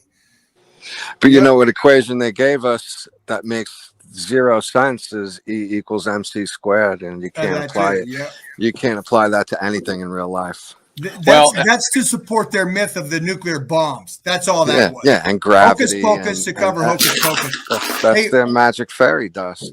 Reference Fairyland. We all know this That's quote. I looked up the quote by Tesla on Einstein. Yeah. And I'll just reiterate it here. So, because it was on the subject a couple minutes ago, Einstein's relativity work is a magnificent mathematical garb. This is heliocentrism as well. Right. Magnificent medical garb which fascinates, dazzles, and makes people blind to the underlying errors. The theory is like a beggar clothed in purple, whom ignorant people take for a king. Its exponents are brilliant men, but they are metaphysicists rather than scientists. Wow. Well, there it is. Yes. One of my favorite quotes from Tesla. Absolutely a great. They bounce from equation after equation until they get the answer they're trying to. Yes. That's another part of it. Class understands anything.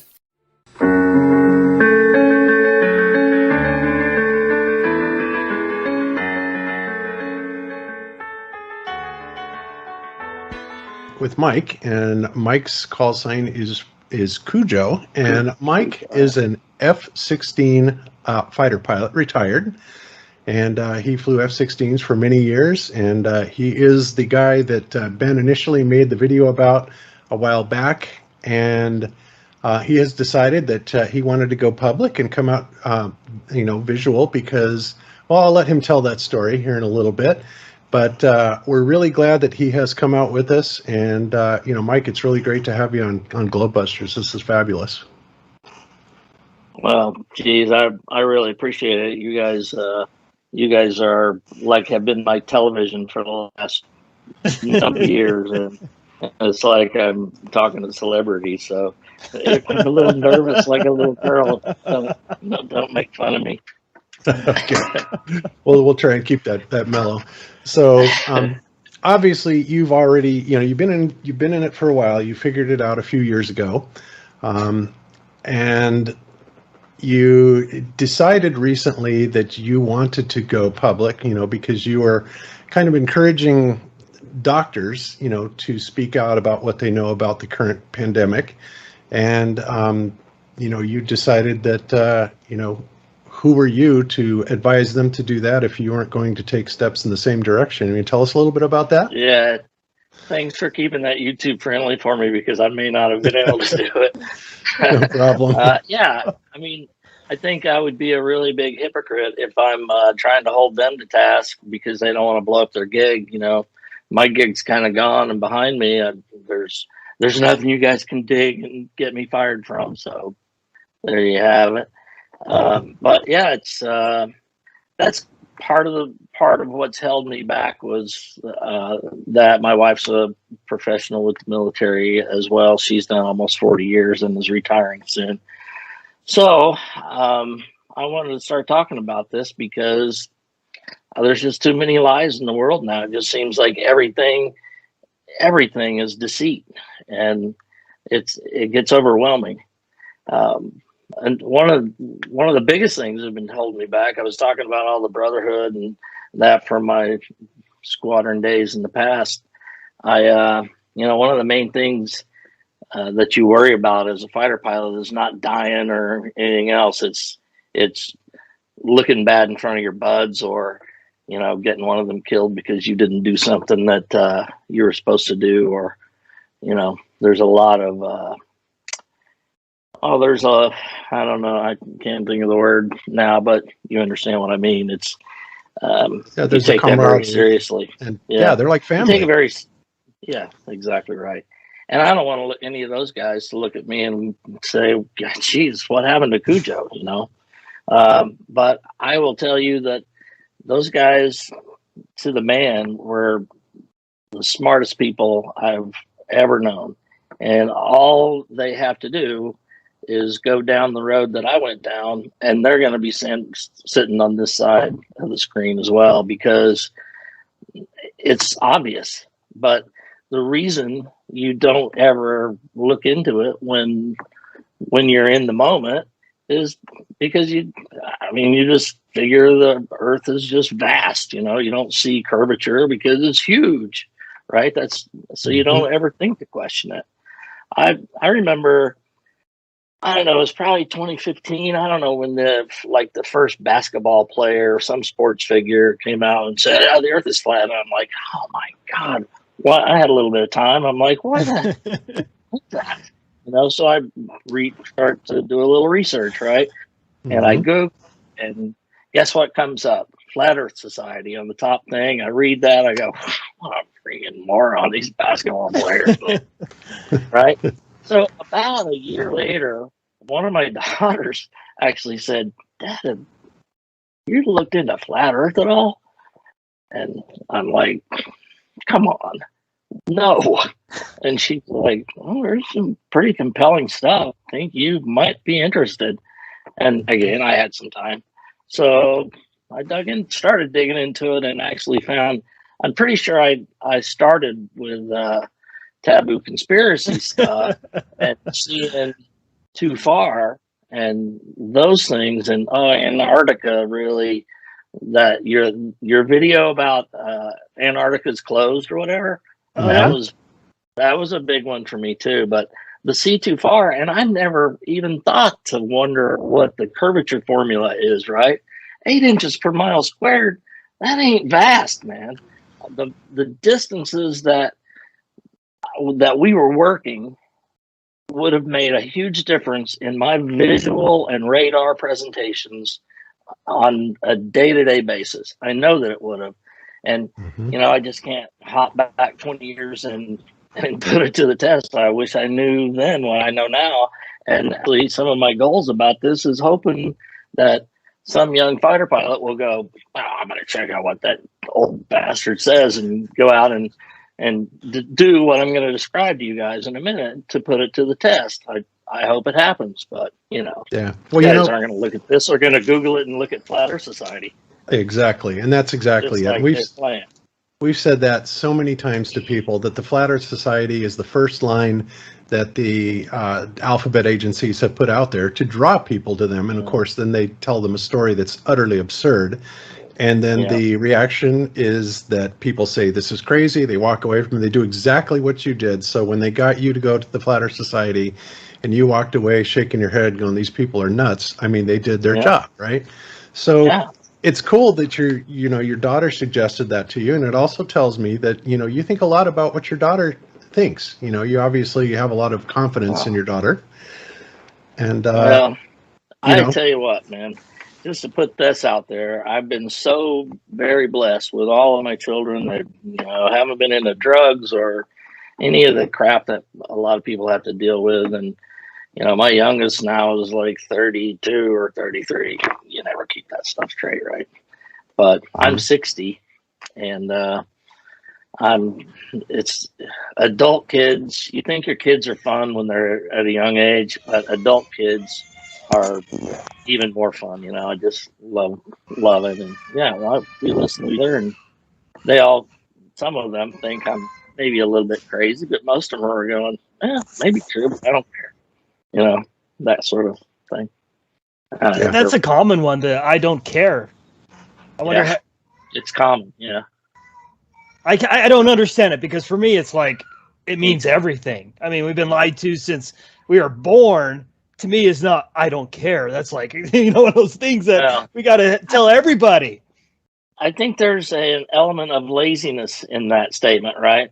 I don't care because I'm not going to go digging and looking into that. Or, I'll listen to you and laugh, kind of thing. But, my wife is buying into it, and she's been in places. I mean, I am definitely not a whistleblower, because I don't have any more information about this than you do. No fighter pilot does, except maybe the ones that some of my buds that made very high rank, and I'll leave them have a nameless, security clearance for it. Yes. Yeah, that maybe know some. And there are people in those positions that that have that security clearance, because obviously there are people that must know. They have to know. Yeah. The whole space thing, and I don't know. Those are the things that make it hard for me, you know. Yeah, I understand. It's obvious that we see too far, and the 8 inches per mile squared thing is crazy. You want me to get into the radar stuff now? The reason I got into it, or you got some other questions? Yeah, in a minute. I want to cover a couple other things really quick first, and I'll let you kind of go before through I put everybody to sleep. No, not at all. There's a lot of there's a lot of areas. I have to say that Mike showed us his me room, or is that what you call it? Your me room, I love me room. Every fighter pilot has one. So that gives me credibility amongst fighter pilots right there. They know I'm not lying. I really am one because I got a me room. Yeah, and as you can see behind him there, he's got the F-16 things on the wall, and all around him. He showed us earlier all of his medals and awards and training and squadron information and aircraft. I mean, everything. Wow, what a career you've had. It's absolutely amazing. Would you mind covering I some would of have that? paid them. Would you mind covering some of your education and training? Yeah.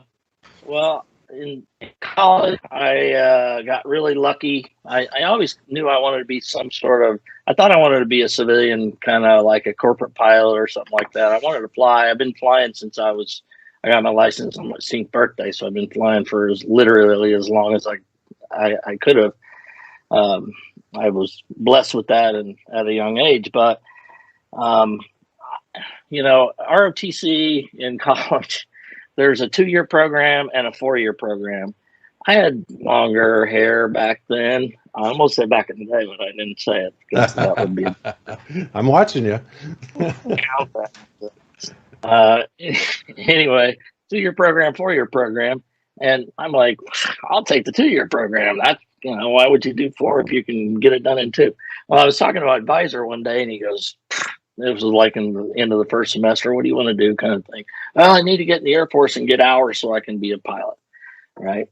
So he goes, why aren't you enrolled in that? I'm like, wow, 2-year program. No, you're not going to get a slot unless you get over there and beg to let you in the second semester. So I got in late, and miraculously I got a pilot slot, which, there were only, 15 of us that had them out of my college that year. But I went off to pilot training. Pilot training is a year long. Call it UPT, undergraduate pilot training. In the early 80s, I don't want to narrow it down to the year because then people can look it up, blah, blah, blah. Yeah, I'll try to be as vague as possible. Yes. Yeah, I'll try to be as vague as possible.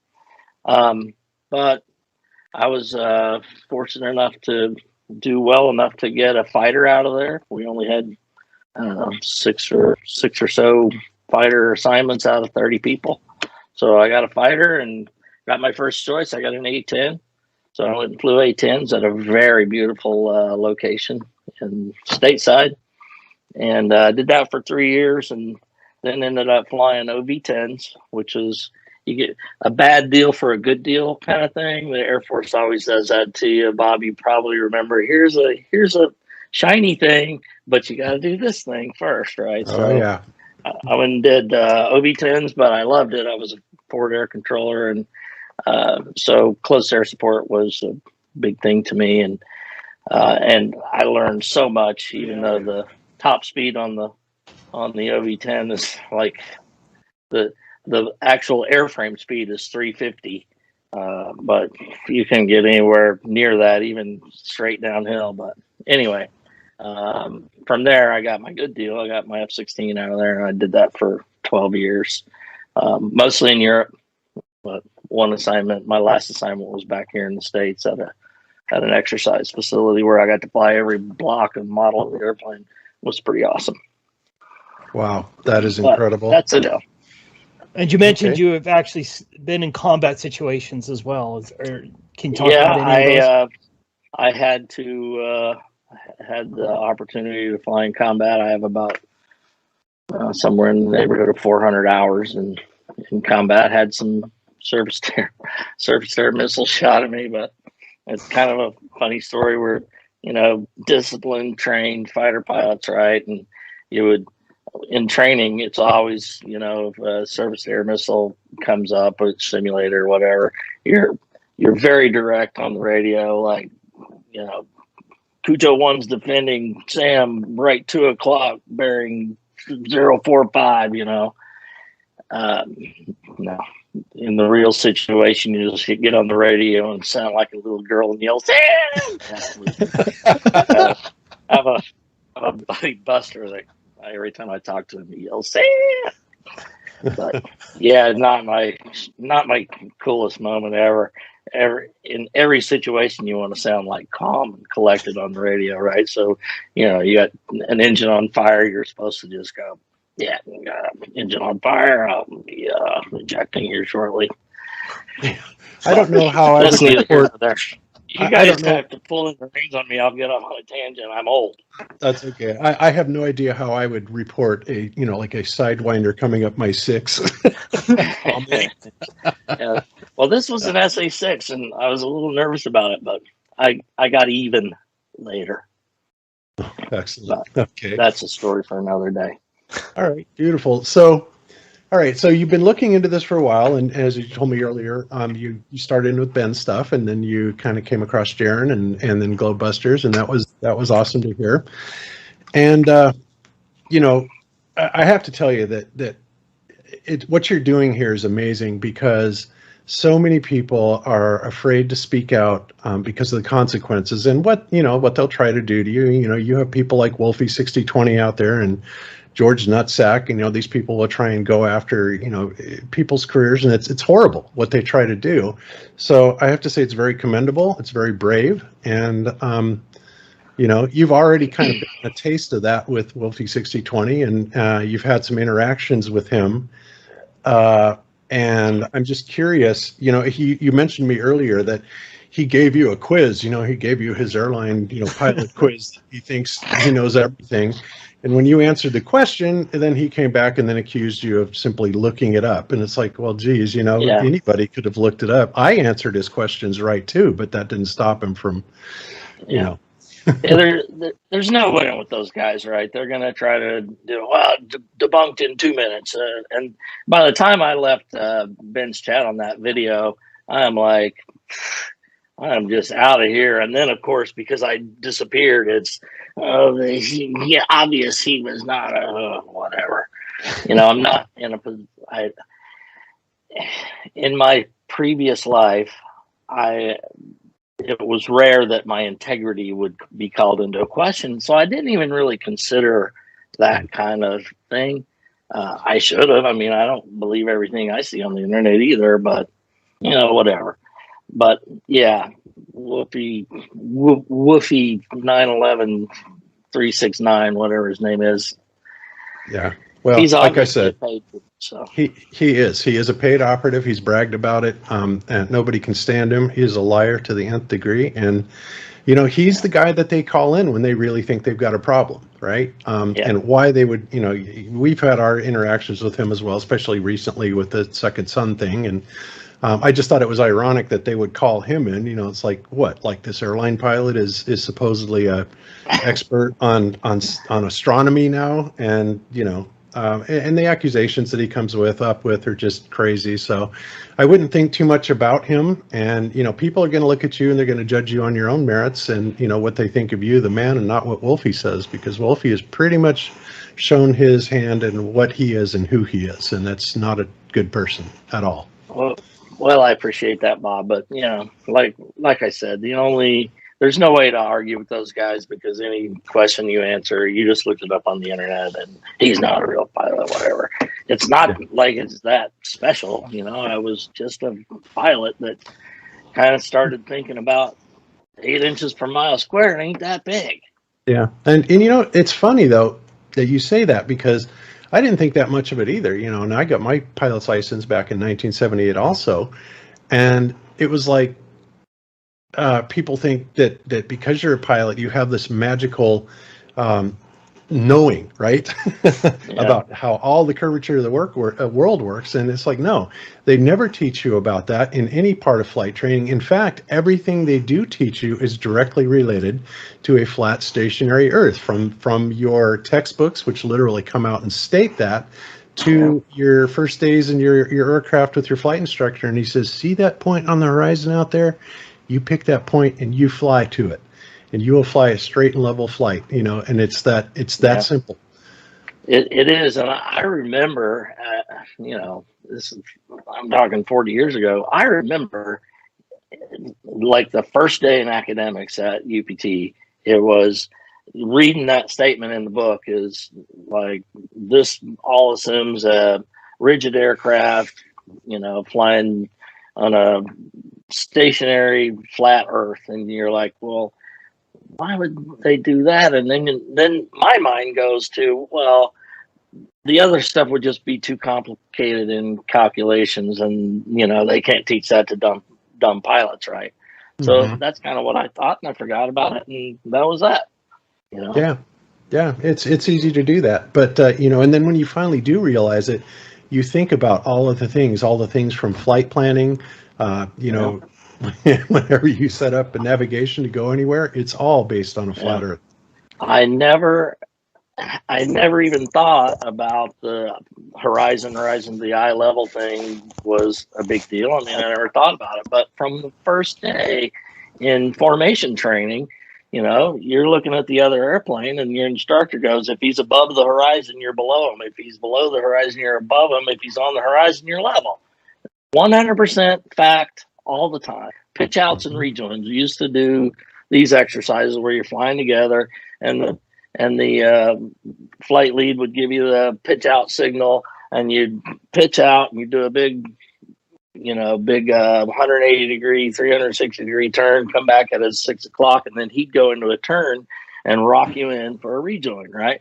Rocking his wings means come join to close with me.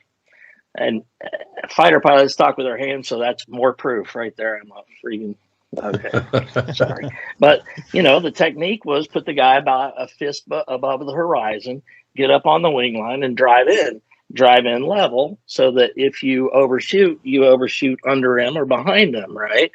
And only whenever you were obviously controlled and going to move in, then you come up to his level, right? Right. That's basics, and I'm freaking it's just not true, and all these other guys were piling on, and I got really upset about that. Yeah, like I'm I glad said, to have that behind me. I'm not going to mention it one more time, Bob. That's another thing. Okay. That's another topic. Screw Woofy. I'm down with that. That's fine. All right. Hey, Mike, do you mind explaining a little bit further for someone who might not understand what that means about the horizon? The fact that if a plane was above the horizon, they would be above you or below, and why this affects why it's important with respect to the flat Earth. You know, I never considered even about flat Earth, right? I mean, it was just a plain fact for us was if he is on the horizon, then you are level with him. If he is above the horizon, then you've got the horizon down there. That's level. He's above you if he's above the horizon. And if he's below, it's below. I mean, it's that simple. And obviously the implications on a flat Earth, which I never thought of until I was getting all that crap from Woofy, mark a dollar. But I never even really considered that. It's not something I'd come across in any of the stuff that had been watching, but you get to thinking about it and go, well, geez, yeah, if you go up above a ball, the horizon is going to be down there. If you go up above a big, vast, flat Earth, then it's going to stay at eye level because of perspective. And it does. That's right. And the thing that the Globers do not seem to understand about that is that, you know, they will go up higher and higher and higher. And obviously, you know, if there was a horizon, it would have to be below you, right? But they will say because they can actually look down and see the horizon once you get up past a certain height, that proves that the Earth is curved. But what they don't seem to understand is that there is a limit to your vision. It's a limit to your vision, right? They are incapable of understanding that. You can go on the internet and find HUD video where the horizon line looks like it's above a horizon, but it's not the horizon. It's like where the visibility ends here, but the horizon it's the apparent horizon. Out. Right? It's like a false horizon or whatever. And you can find those videos all day, but yeah, and that's the funny thing. Nowadays, you know, it used to be 5 years ago we were arguing against the Globers, and they were saying that, you know, you can't see past this geometric horizon, right? Which of course would be the mathematical place where the Earth meets the sky. And now they're saying that it doesn't even exist. You can't see that. Yeah, I can't follow that logic. I've watched those things and I've tried to piece that together, and I'm like, I can't follow that logic because so I know retarded. from thousands of hours of experience that the horizon is your level. I mean, it's at eye level, it's your level. Anything above it is above you. Anything below it is below you. I mean, that's fact. So, and any of my old buds that are watching this will go, yeah, Cujo's right about that one. I'm going to look that up. Yeah, absolutely. So, you know, I think that's a foregone conclusion. The ballers, they have to say stuff like that because, you know, once the Black Swan came out, and I assume you're familiar with the Black Swan. Yeah. That pretty much annihilated the idea of any geometrical horizon because there simply isn't one, and it is apparent, and that's what the flat earthers have always said. And that apparent horizon, like I said, when you get up to 40, 30, 40, 50,000 feet, there will be a slight drop in the apparent horizon, but that is only because of the limitations of your visibility. And they, you know, they can't comprehend that. But more importantly, as a fighter pilot, you depend on that type of observation. When you are like in combat, you have like a high-speed closure situation where you're coming together. You said it sometimes around 1,500 plus miles per hour. You better be able to make a snap decision, not only visually, but you know, on your instruments as well, to be able to determine where that combatant is coming from. Yes. Well, and two, if you get into a rolling, you know, dogfight or whatever, you're dependent on the horizon. You're not looking inside, especially if you're defensive. You're looking outside and knowing, you know, if he's above you, if he's below you, if he's above you, he's got more energy than you do, right? If you're at the same speed, he's got more energy because he can exchange his altitude for speed. Yes. For speed. So, I mean, it's just a fact. It's just a fact. I mean, and that's why I never even considered it like a thing, but apparently it's a thing.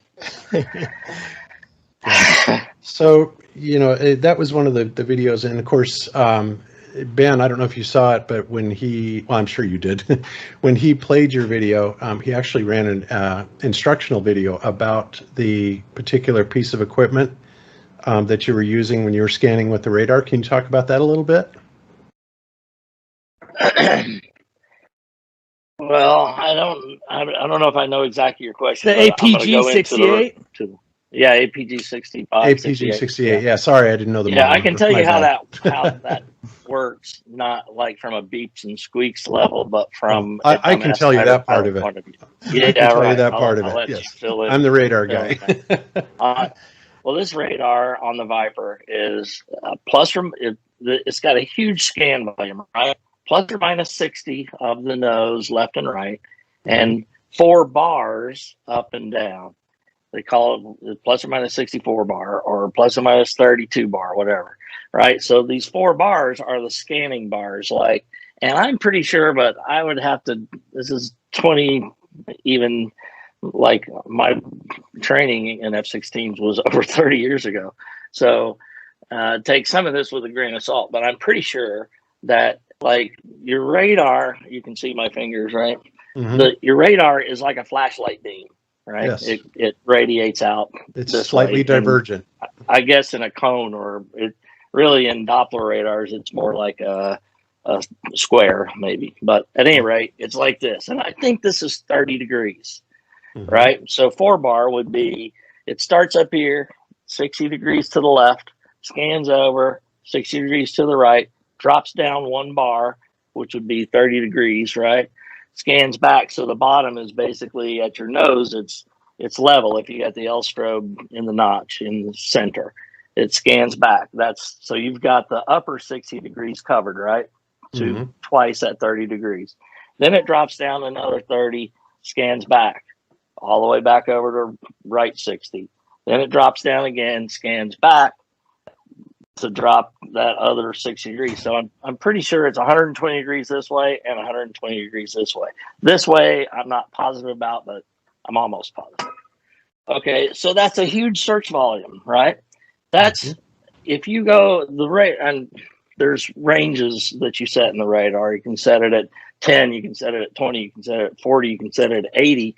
It even goes out farther than that. I think 120, but it may have been 160. I don't recall exactly, right? Mm-hmm. But we typically ran it out at 40 miles because, being careful what I say, a fighter-sized target is probably not going to show up beyond the 40-mile range, okay? Just suffice it to say that.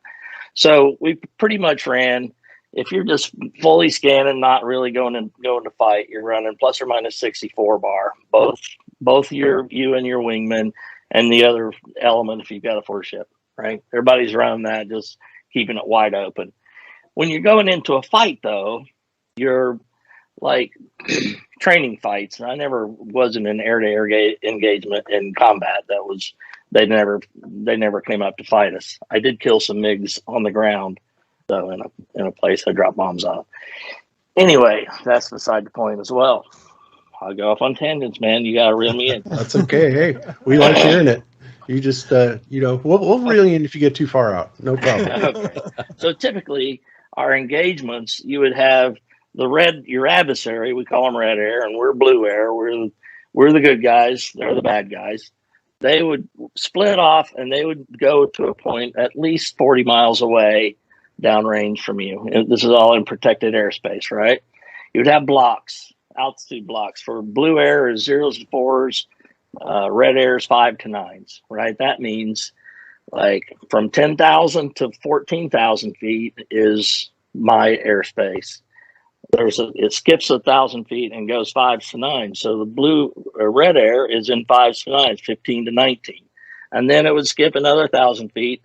I've got a block up at 20 to 24 and so on. I got a block at 30 to 34 if I've got the airspace up there. Okay, does that make sense?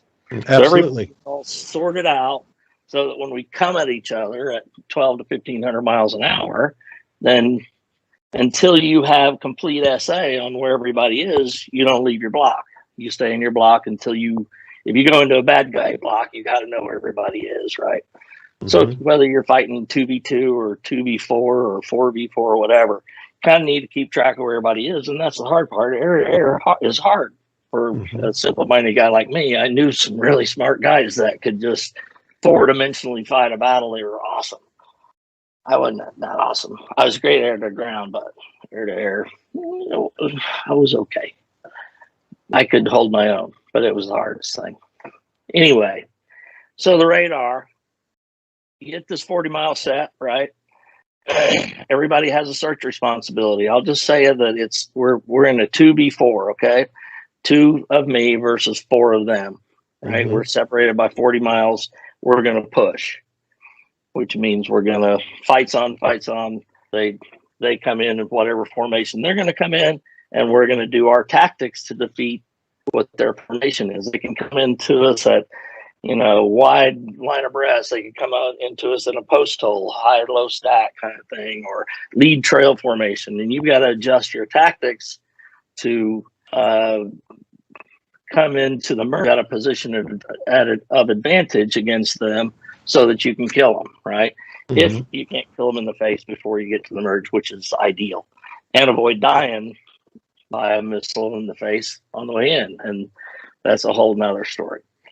Anyway, so because of this plus or minus 64 bar takes a really long time and we're coming at each other so fast, you want to reduce your scopes coverage down so that it covers it faster so you can find them quicker, right? Does that make sense? Mm-hmm. Pretty simple.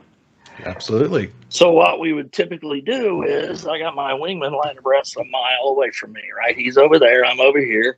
We split the scope down the middle. So I got plus or minus 30 here, and I'm searching, say, surface to 20,000 feet. Yeah, that works better. I'm probably going to leave it in 4 bar if it's just a 2 ship. If it's a 4 ship, then we can split it into 2 bar and we can search quadrants of the sky, right? So we divide the sky up into quadrants and move the radar to where it makes sense. Okay, here's where the radar mechanics works. Because I want to search high, right? I'm just doing 2 bar up high. Mm-hmm. So I'm going to search from, say we're at the bottom of our block 10,000 feet. I'm going to search 10,000 feet and above, and I want my wingman to search 10,000 feet and below, right? So you do this knob on the throttle. It's called the L strobe, elevation, whatever strobe. You can roll the radar search volume up so that there's a number on the cursor, right? The bottom number is the lowest bit. So if I'm searching 10,000 and above, I'm at 10,000 feet, then the bottom number on the cursor is going to say 10,000. Now it's searching up here, right? Mm-hmm. So I got 10,000 and above. So I don't expect to see anybody out there at 40 miles below 10,000 feet.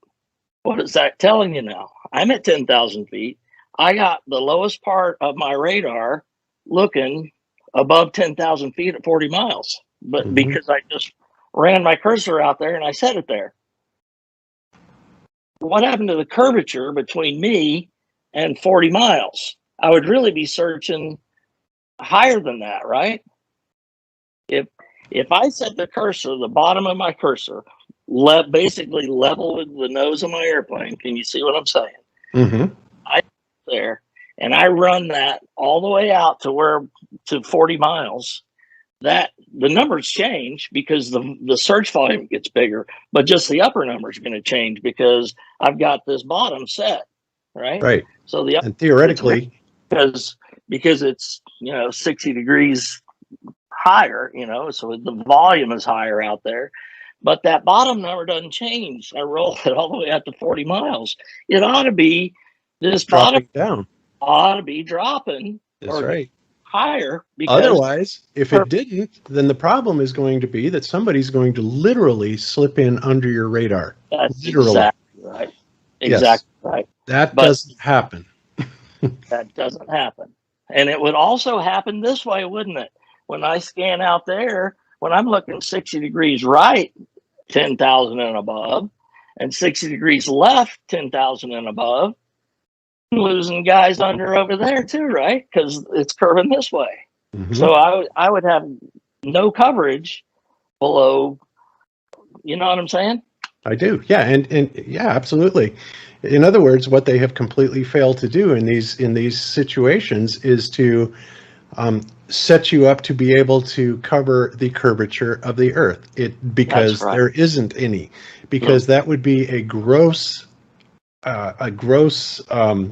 negligence, really. And because I know the people radar could sneak doesn't up from underneath you. That's right. I know it doesn't do this, right?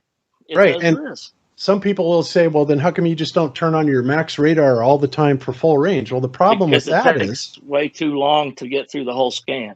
Exactly. At the closure rates, then they would be in on us before we found them.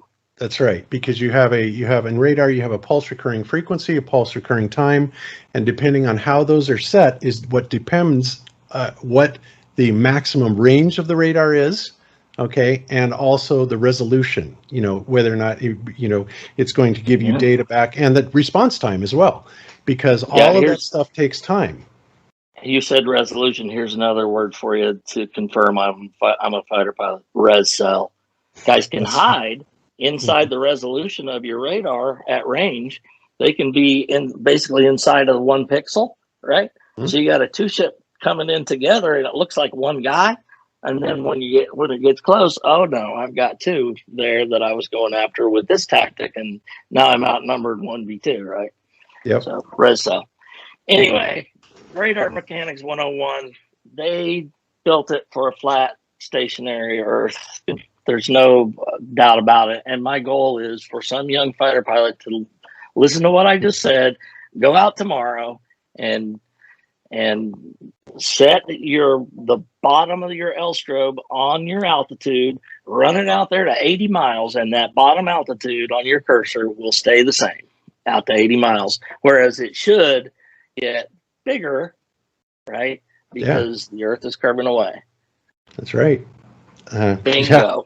By a huge rate. That was what I was trying to put in an email to Ben. No wonder it didn't work that way. No, I understood it perfectly, but that's because I dealt with radar. So, but no, I understood exactly what you were saying, and you're absolutely right. And that point alone just nails it, because otherwise they'd be terribly negligent in not designing, having the support for you to be able to cover all areas. Right. And the other thing is, say I got a lock on a guy at 20 miles out there, and he's in the block above me, right? If he's in his block and I'm seeing his altitude on my radar, once I lock somebody, I can see what altitude they're at, what their airspeed is, what their aspect is in relation to me, like if they're pointing at me or going away or whatever.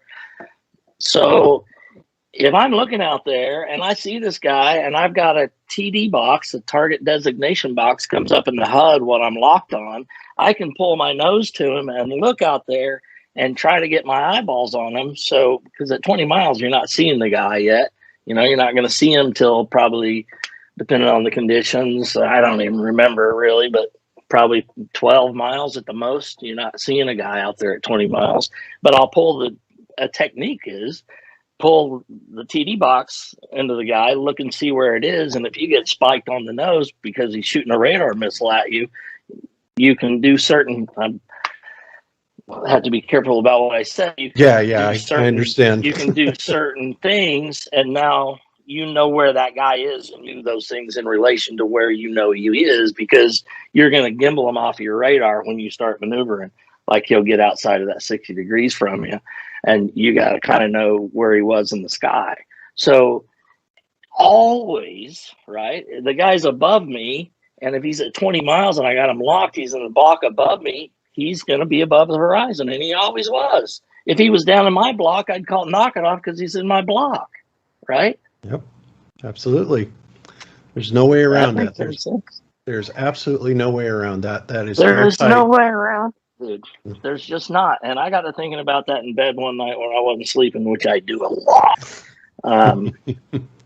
I just had to get up and email Ben the next day. I tried to get in touch with you, I think, first, but Ben was the one that responded to me finally. Maybe I tried Weiss first. And Weiss said, I don't want to talk to that guy. I got an interview.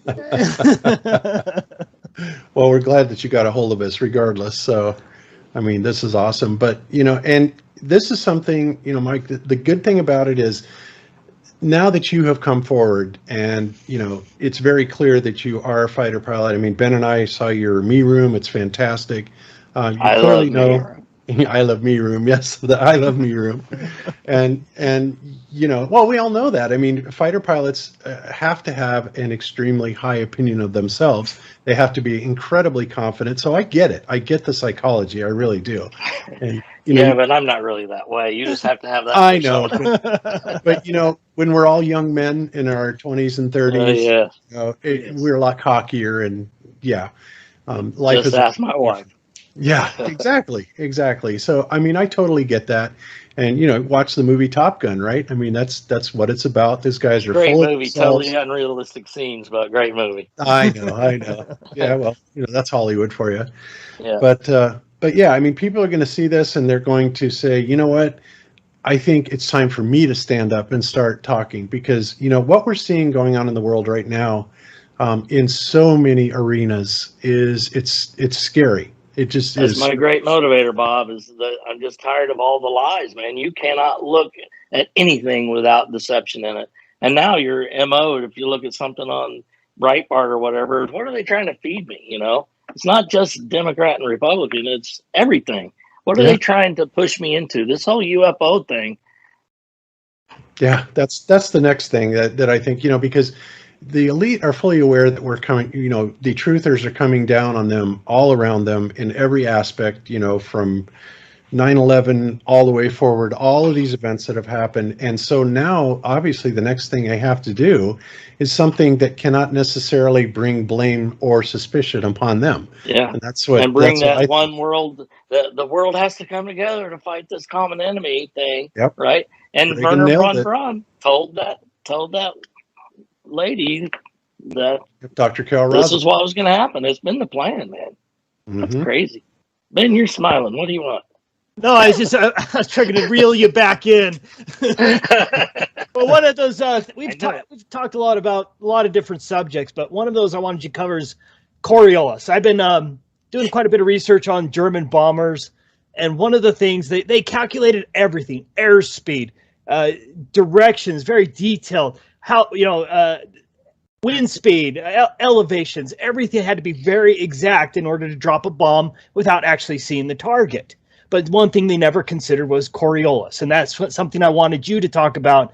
Is how much adjustments did you have to make on your bombing runs for Coriolis? The very first time that I heard about Coriolis was on some flat Earth video. Like somebody talking about Coriolis. I'm like, what the hell is that? Coriolis. Now, let me tell you something. I have dropped literally tons of bombs off of an airplane. A-10s. I've shot thousands of rockets off of OB-10s. Shot rockets off of Vipers. So I've dropped a lot of dumb bombs, right? All that stuff goes out the window, right? When you're dropping laser LGBs, laser guided bombs or whatever, if you're guiding them, or missiles, surface air missiles or whatever, air to surface missiles. All that guidance stuff takes this whole argument out of the picture. But I've literally dropped tons and tons of dumb bombs. As a side note, our practice bombs are called BDU 33s. 33. Illuminati confirmed. Yes. Actually, I think they're 33-pound bomb dummy units. 33. 33 Anyway, dummy little blue bombs with a shotgun charge in it. And I did a lot of manual bombing in the A-10. I was flying the A-10 before INS. I even flew some A-10s before they had ILS, instrument landing system, but INS, inertial navigation system. We had ring laser gyro jets and some that were standard gyros. I don't know, whatever. He always wanted the ring laser gyro jets because they were supposed to be better, but still, all of the INSs sucked back in the early 80s. You had to update them or they would drift like 3 miles on a mission because you're maneuvering, they get off. So you'd have to fly over a known point and reel it back into where you are. But I grew up a map to ground guy, time, distance, and heading guy. So anyway, tons and tons of bombs and all different, from 60-degree dive bombs, 30-degree dive bombs, 20-degree, low angle, 10-degree, and from all kinds of situations back in the day. Dang it. There's another one. We used to think that the way we were going to go fight a war was low altitude, flying under the radar, in the ground clutter, so you could defeat SAMs and stuff. So in the Hog, in the A-10, we were low altitude kings. I mean, you could get checked out in certain situations to 100 feet. So you're rooting around at 100 feet, low ass altitude, and a typical bombing run was done out of a pop pattern. So you would action at a certain distance away from the target. You'd turn so many, like 30 degrees or 45 degrees or whatever it was, depending on what you were trying to accomplish, and pop up. And then you'd have a pull down altitude and an apex altitude. And you'd have to roll out right on like the numbers, or you're going to miss because it's just a dumb bomb. It's going to come off when, the geometry says it's going to hit the target, and all that stuff is figured out for you. And you're supposed to fly exactly the profile and be exactly on airspeed, have the pipper on the target. And we used to have a saying, all you got to do is put the thing on the thing and press the thing. And So basically, Ben, what he's saying is that no Coriolis. There is no Coriolis, and that's why he didn't even know what it was until it came up. Yeah, no Coriolis. Long story short, I'll shut up and quit telling my story. No, it's true. Literally dropped tons and tons, and strafe. Oh, okay. That's a 30 millimeter casing, right? That's the A-10 bullet, right? Mm-hmm. It would shoot Man, this is really reaching back deep into the recesses of my mind, but it would shoot like really close to 100 rounds per second. I think it was 80 rounds per second. It was a 7-barrel Gatling gun, right? So it would go real fast. You could actually see the vapor trail of the bullets from the cockpit. But you could get about a 75% accuracy from a mile. And that's putting the gun cross on the target, right? Maybe correcting for a little bit of wind, but never Coriolis. Nope, never Coriolis. Long range strafe, short range or regular strafe, low angle strafe was the ceasefire was like at 2,000 feet. So it was really fun. If you weren't shooting 100%, you weren't winning. Yeah. And you also mentioned that you've flown at high altitudes as well, right? Oh yeah. 60-degree dive bomb. I mean, you have releases up in the mid-teens, 15,000 feet or whatever above the target. So yeah. So what's the highest elevation you've actually flown, even in the F-16? That you can admit. That would be elite. Well, 50,000 feet is the rule for Air Force pilots without a pressure suit. Wow, that high? So 50,000 feet. But I actually got to, I'm pretty sure it was 54 it was either 54.6 or 56.4 one time. And even in pilot training, I had a crazy instructor. He was a Georgia boy. I loved him. He was great. In T-38s, we went up. I don't even know where we were. It had to be cross country or something because we didn't typically have airspace that would go this high. But we got up to like above 50 in the T-38, and he said, "Whatever you do, do not touch the throttles because if you just move a throttle, you're going to flame one out because of the air is so freaking thin." But yeah, that high. I remember that the sky started to take on a different kind of thing. I remember purple, but that could have been just the. It's kind of like what the sky does or whatever, but it would get really dark, Yeah. and it kind of seemed purplish or whatever. And I always said, yeah, you can see the curve, but what I saw was the circle of my vision. Your vision. That's Exactly. what you see. And it's kind of like what we see when we launch a balloon up that high. We see the sky turn, to a dark. Yeah, it was really cool looking. Man, I tell you, I believe there's some sort of containment. I think a firmament. I remember flying out over Turkey, eastern Turkey, going into northern Iraq. Back in the day, Bob, making mark because I got another one. because I owe you. We would go out. It's about an hour drive from where we were, and go up to about 30,000 feet. It's so dark because there's no lights out in the eastern Turkey. I don't even know if they have electricity out there, but you turn off all the cockpit lights and just look up, and you could see I don't know. I called them micrometeors at the time. I don't know what it was, but it was just kind of like little sparkles.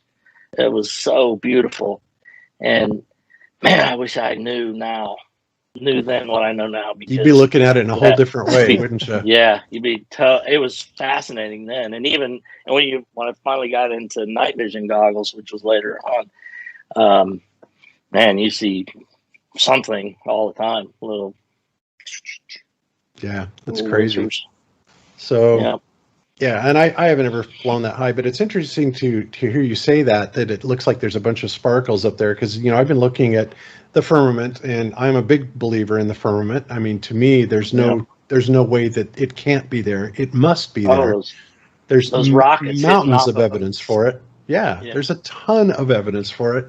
And, our sky is very, very much electrical. And so... Yeah, I just, when you said that, when you have all these sparkles up there, you're probably seeing kind of like miniature meteor showers sort of up there, up close and personal. Like electrical discharges, probably. Very much so. That's what meteors actually are. They're not. Yeah. Yeah, not what you always thought it was. No, it is not what they tell us it is. That's ridiculous. I mean, none of these meteors ever hit the ground either. And, you know, we have some of the biggest meteor divots, you know, in the earth. And where's the meteor? They'll come up with something that maybe weighs 20 kilograms or 30 kilograms. Yeah. It's like, really? Yeah. So you're going to say that this 30 kilogram rock made this 2 mile? Come on, give me a break. If you make the numbers big enough, you gotta have to believe them. Yeah, yeah. Well, that's what they do. If they can't dazzle you with brilliance, they baffle you with bullshit, because that is the formula. It is, yeah. That's kind of been the way I've lived my life, but I'm not doing that now, I swear. One other question I wanted to ask you on my list anyway was with respect to low altitude flying. You've done some of that as well, and what speeds, any adjustments you actually have to make for the curvature, things like that. Yeah, that kind of gets me into I'll answer your question like this. The whole argument about airplanes having to nose over to follow the curve, I don't like that argument, because I can't get my mind around it, because obviously I never did that. I've got 3 ocean crossings, okay, in the F-16. You never lived until you take a single engine airplane over that far over the water, and you just quit looking at the engine instruments because you don't want to know. I had one oil pressure fluctuation one time that was right on the limits, and it just bugged the hell out of me. I finally put my checklist in front of me, so I'm not going to look at that anymore. But anyway, I'm answering your question, I swear. Never nosed over in 10, 11 hours of flight, right? But I think that there could be an argument that, you know, all altitude is the altitude readout on your altimeter. To be in straight and level flight, you're just in a pressure differential from where you took off, right? I mean, you set an altimeter 299 or 2 once you get above 10,000 feet, and you fly that altitude. Well, you always got, at your cruising airspeed, there's always some AOA set, right? Angle of attack. So you're never nose pointing longitudinally parallel to the horizon. You're usually, you know, in some attitude like this with a certain amount of AOA. And, you know, who's to say I'm not trimmed up to follow that pressure gradient? Well, I can tell you why. I can tell you why. Well, I'm sure you can, Bob. Because I have. I just don't like the argument, because I can't get my head around it and argue it concisely, right? Right. Well, sure first of all, the reason that you never, you know, had to make the adjustment for it is because it's not the earth there. is flat. All right. I get that. I know that. That's the no-brainer part of it. I get it. Secondly, the gyroscopes, the gyroscopic claim to fame is, of course, rigidity in space. And of course, you know, and I did this. I actually took a gyro on a plane, commercial flight to Maui from Denver, right? And I think I calculated something like 35. I can't remember what it was, that it should have actually rolled over or processed. And of course it didn't, and yet you can put them on like a 7-day recorder, which is something as low as a 1.2 degree per hour, you know, change of angle. And of course, remember, they're trying to tell us that gyroscopes, well, they're never sensitive enough to pick up the 15 degrees per hour. Not only is that complete nonsense, but we were actually able to do it at 1.2 degrees per hour, and we did it with incredible accuracy. So regardless of, you know, whether or not you would notice it or you would see anything in your rate of climb indicators, the gyroscope is going to register that pitch change, point blank. There's no way around it.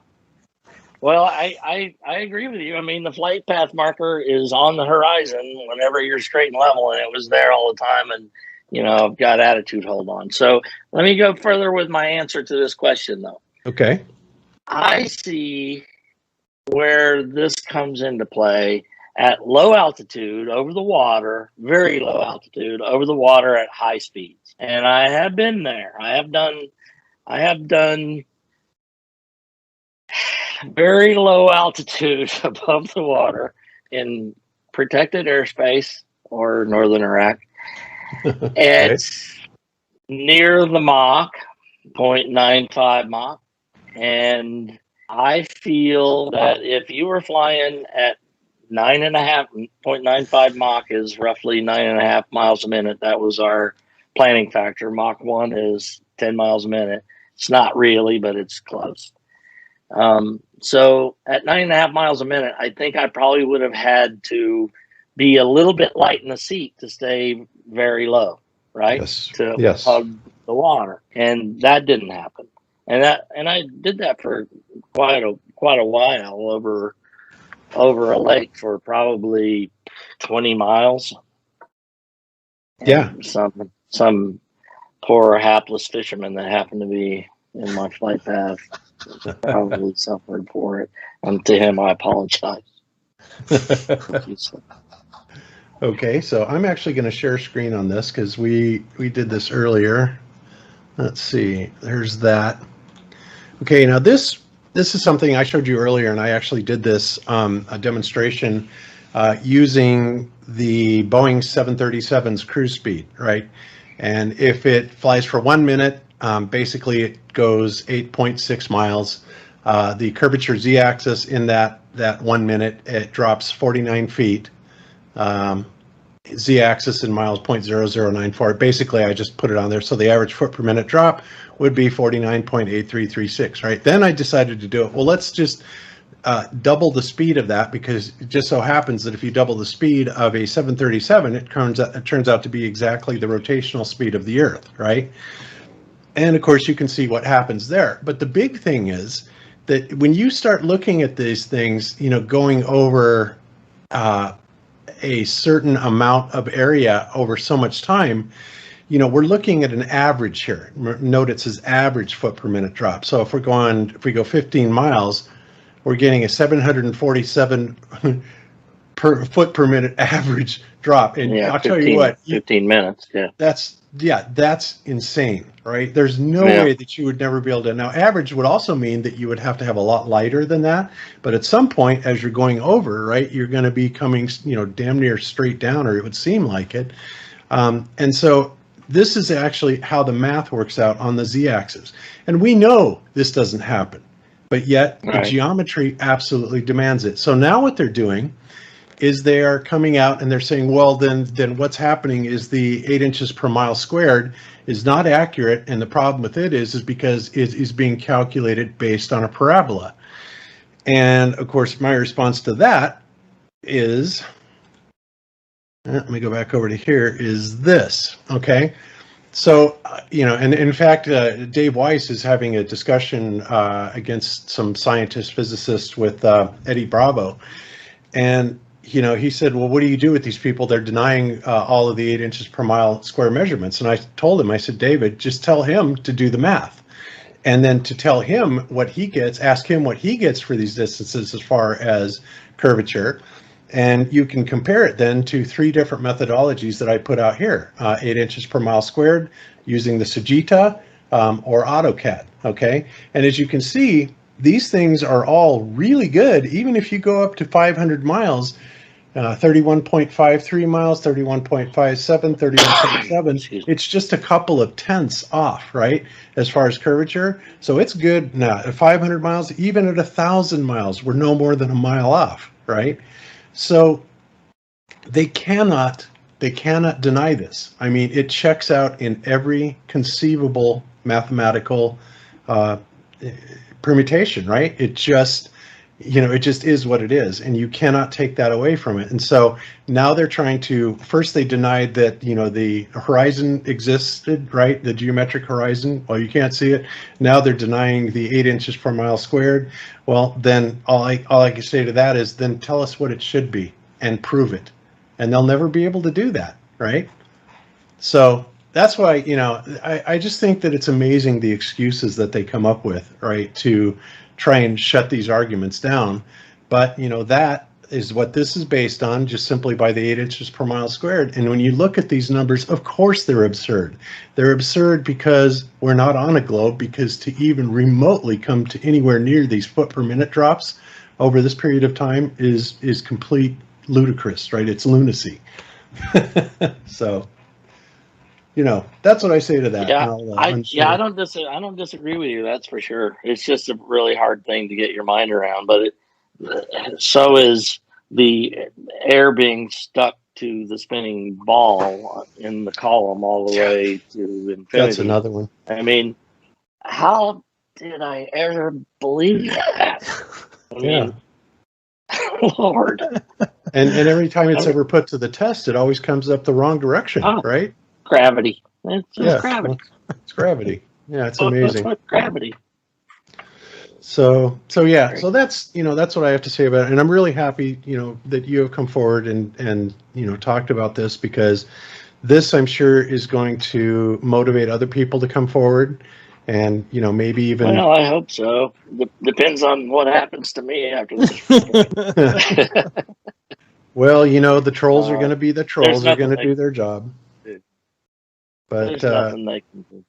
There's nothing they can do really, other than they can preach to their choir, and their choir can say rah rah rah. Yeah, that guy's no pilot, no way. Yeah, he's a dumbass. He doesn't have any idea. Pilots aren't that stupid. They're not that ugly. They're not that short. Certainly not that fat. Well, I wasn't a pilot. I wasn't fat 20 years ago, so leave me alone.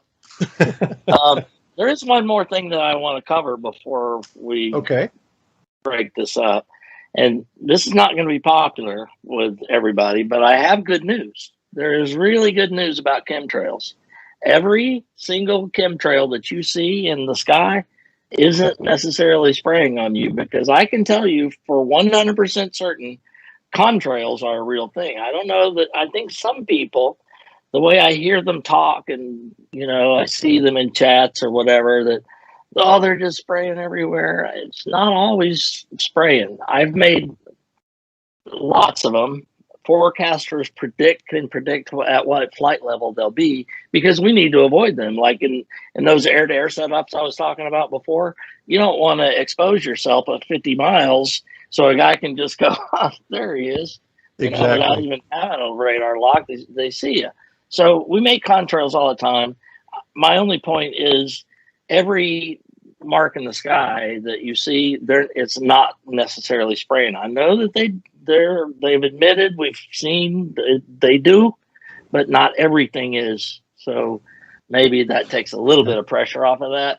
And I feel like I would be remiss in not saying that, because I've made contrails myself. That's good, and actually that makes sense. And obviously the contrails have everything to do with temperature and humidity. And the interaction of the exhaust with it. And you're right, not every mark up there is a contrail. Well, I mean, and not only leave that, it to Bob to break it down to know exactly what causes it. I just know my hot stuff coming out the back, it makes clouds. That's all I know. That's right. Yeah, but you're right. It's not 100% all the time. So I agree with you completely on that. And people do get a little bit overzealous, I think. They'll see that and they'll go, oh God, they're spraying. And it's like, well, no, not exactly. And, to me, I've looked at them for over 20 years now, and there's a distinct difference. To me, the real ones, the authentic ones, are very obvious. But not everybody really looks at them the way I do, I suppose. So I live out here in the middle of nowhere, so they don't spray. They don't bother spraying me. They already know I'm whacked out. Yeah. And I still have. Yeah, it's good. And honestly, I still haven't figured out exactly what the whole purpose behind that is. I mean, there could be several reasons for it. I still tend to believe it has something to do with creating an ideal medium for holography. But, I could be completely wrong on that. But at this point, I just don't know. So I'll leave it at that. Testing things too. I don't know. Mm-hmm. Well, excellent. Yeah. Well, Cujo, I got to tell you, man, I really appreciate it. And I hope, maybe we can have you join us on another show sometime. I'd love to have you come on Globebusters and maybe join a panel one day. Or, I'm nowhere near smart enough for Globebusters. Come on. I listen to Wits It Gets It, man, and that dude is on another level for me. Yeah, he is. He's too, really. I think Ben and I might be able to have a conversation over in the corner. As long as he doesn't start talking lawyer on me, I'll be all right. Ben's no dummy either, believe me. I think all the guys on the Globebusters team are pretty smart. So it's a good group of guys. So I agree, 100%. I was laid up for a few years and was able to deep dive into things. I caught up on a lot of episodes of Globebusters and all of Ben's stuff. that was it was a good opportunity. So you guys, like I said, were my TV for a number of years. So I've been talking to my celebrities. Awesome. Well, it's been so awesome to talk with you, Mike, and thank you so much for doing this. I actually feel bad for the coming trolls that are going to be attacking you, and all I can say is I'm sorry, but it's not my fault. I know it's coming, but I probably won't even look, to be honest. So they can knock themselves out. I don't care. I'm not going to look. I know my truth. I know you guys know who I am. So. Yes, and we do too. We got the grand tour, and there is no doubt in my mind you are exactly who you say you are. None. Yeah. So yeah, thank you. That's awesome. All right, beautiful. Well, I guess we'll just wrap it up then on that, and Ben can do his magic with this thing, and we'll put this thing out. I think Ben, what he usually does is he'll do his editing, and if we add anything to it, and then he'll run it by you to make sure that everything is cool in there, that you're agree with all of it, and then I'll be honest right now, I don't see much there to edit. I mean, it's kind of I like it the way it is. I mean, I do too. It's pretty good. Is there anything that you said in this that you would like me to re-examine? Back in the day, add a couple of back in the days in there, just to get it up to $10.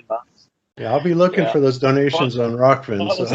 What was the total? If you don't call me out, I'll be pissed. There's only 3 of them. There's only 3 of them. So there you go. 3 back in the day and 2 woofies. Yeah, 2 woofies. All right, okay. so I owe you $5. You watch it. Right. Fair enough. All right, man. And it's my honor to talk to you guys. I don't want to stop because I never get to talk to anybody about Flat Earth. As a matter of fact, I try to go as much time as possible without seeing another human being other than my brother and my wife. So, I don't get off the farm very often these days. Yeah, I understand. Well, you know what? You have my phone number and Skype, and feel free to contact me anytime. Yep. And you'll be sorry, Bob. I'm gonna be calling you up. Hey, Bob, I was thinking about this thing the other day.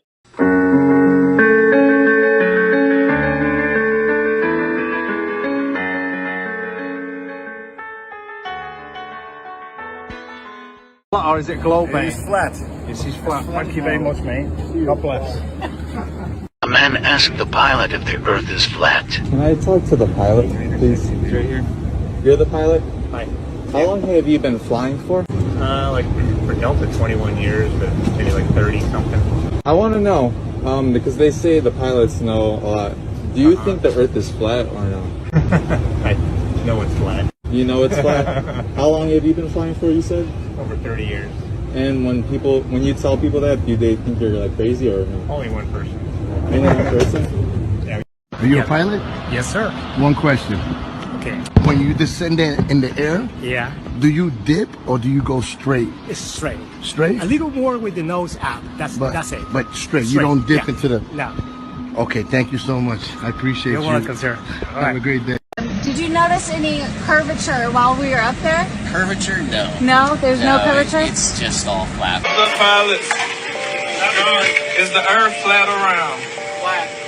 Thanks. I'm with you. Because they tell us, that at least in the U.S., the ground's moving at about 700 miles an hour left to right.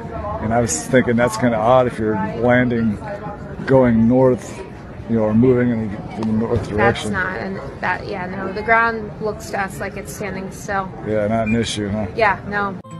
You could probably see the Rockies from Kansas. Wow. But if it's a clear day, but if it's smoky or hazy, obviously we can't see.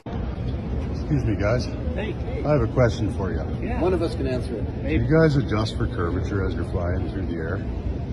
The Earth is supposed to be a ball, right? Yeah. So should we be dipping down the nose of the plane to compensate for the curvature, or do you guys Long answer. It's a long answer. or do you fly on over a flat plane? Well, we're about a millimeter over a bowling ball. We're not that high.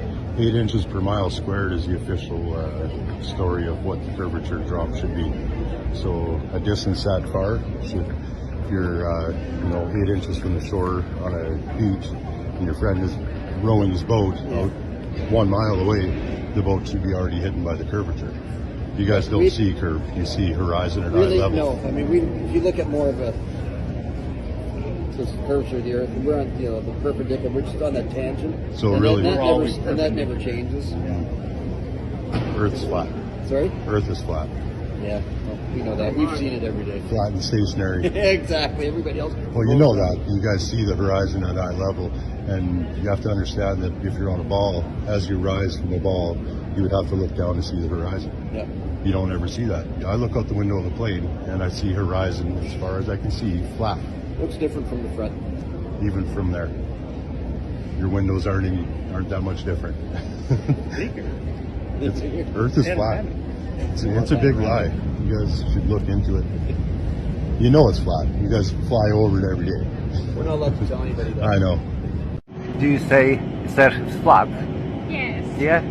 Thank you very much. Is there any more pilots up here, or is it just you? Just me. Just you. I got a quick question for you. Yeah. When you're up there, come on, cruising altitude, do you all have to adjust for any curvature of the Earth while you're up there? That's a great question. I know. You don't? But I know of. Because my understanding is you're like on pretty much like a parallel sort of flight, other than takeoff and landing, correct? Yes. Okay. So yeah, I guess it's more vertical. So we're not curving at all.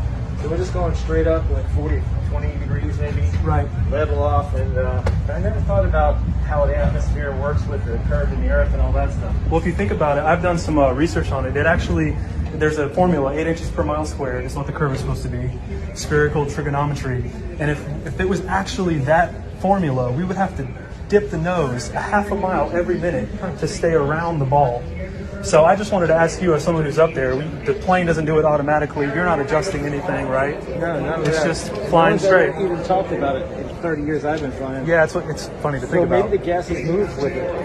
Yeah, well, that's what I've heard as a working theory. Is some people think that gravity or does something for you, but I mean, I guess the common question goes back to is like, how many parallel flights does it take for you to go around in a circle? Very interesting. You know what I mean? Yeah, absolutely. Take a look into it. Yeah, we're going to start doing that. Yeah, all right, man. Have a good one. Hey, guys, you mind if I ask you a question real quick? Yeah, sure. So, when y'all are flying up there, do you account at all for the curvature of the Earth? Well, we do when we do what we call getting directs. Our navigation system off of, we have IRS's internal revenue, initial reference system. Just do your taxes? That the airplane, it can do itself. So it does it itself? Yeah, it doesn't matter if we lose our GPSs, but we also use GPS satellite and we use ground-based. And when we go direct, we no longer fly direct to a point. We arc, because believe it or not, because of the marble, it's closer to arc to a point than it is to fly straight. So if the Earth is 25,000 miles in circumference, we have a curvature of 8 inches per mile squared. I'm going to take your word. Ride with me. I believe you. If we're riding at about 500 miles an hour, roughly 35,000 feet, in order to stay over that, the plane would have to dip a half a mile a minute. Do you know what that would feel like up here? No. It would feel like a lot of dipping. Are you like going to launch satellites when you, or do you do No, that? but I know people that actually launch we launch high altitude balloons. Very cool. 120,000 feet, level plane. So say that again. In order to stay at the same altitude. Right. So if it's a 25,000 mile circumference ball, 8 inches per mile squared is the formula. It's spherical trigonometry. You have to kind of go do the math to make sure it works out. But if you're traveling at that speed, we would have to dip a half a mile a minute just to stay over that. So it would honestly be like we were kind of dipping all the time. And as you all know, the nose is slightly up, flying level. So my question is like, how many level flights does it take to go around the ball? We're not curving on the way to France. We're not curving on the way to New York. We are. Are we? Yeah. Yeah, dude. I mean, the forces equal out, right? Like the gravitational force. All right, now is the plane doing it or is gravity doing it? Because now we got two different things. I think gravity. All right, one more and I'll let you guys go. The Earth is moving at east to west, 1,000 miles an hour, right? I'll take your word for it. What's it like landing on a runway, north and south, if that runway is moving 1,000 miles an hour east? Well, we're moving 1,000 miles east. We're moving with the Earth? So the only thing independent of the Earth's spin is sniper bullets, not balloons and airplanes. Think about it. I love it, man. Think about it. All right, bro. Your experience will tell you you're flying over a stationary plane. Just forget what you're taught. Just get the wheels turning. Y'all have a good day. See you, man. Did you notice any curvature while we were up there? No. No? What'd you see while we were up there? Just the blue sky, white clouds. Yeah, is it flat or? Pretty flat. Pretty flat? Yeah. Okay, thank you. Captain, someone wants to say hi, is that okay? Oh. Do you adjust for curvature when you get up to a certain altitude? Well, yeah, when you see the sun coming up on the horizon, but I don't know if you will. But the plane stays at an even pitch throughout the whole flight. Yeah. So I mean, not too much curvature to count for.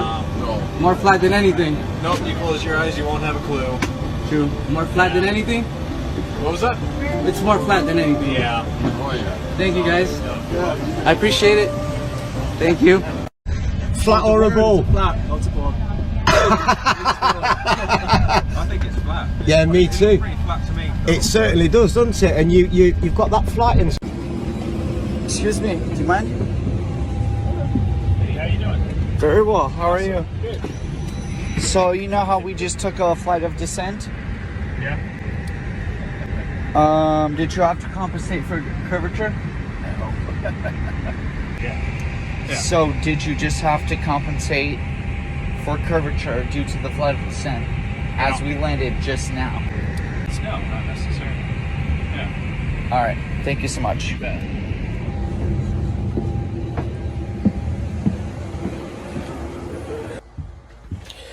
So the pilot just told me that the Earth is flat. Hey guys, I just want to say thanks for the smooth flight. Alright. I did have one question. Is there like a specific angle of downward tilt you have to fly at? 3 degrees. 3 degrees for the curvature of the Earth? Oh, for the Earth? Because, No, we just fly over the troposphere. Really? Yeah. Do you have to keep like kind of going down because? No, they actually have to nose up. It flies. Yeah. Really? Because I was reading some stuff on the flat Earth that made a lot of sense. Have you looked into it? Which one? Sorry? I was reading a lot of stuff on the flat Earth. Okay, yeah. True. It's true? Yeah. Okay, Yeah. alright, cool. All Hey, right. God bless, brother. Alright, have a good one. You too.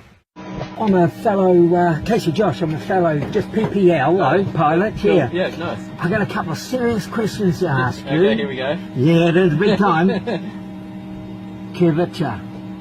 Curvature? Yeah. Yep. We don't allow for curvature, do we? Yeah, for anything, not for you usually. Yeah. No, we're round, we're a disc, aren't we? Round and flat.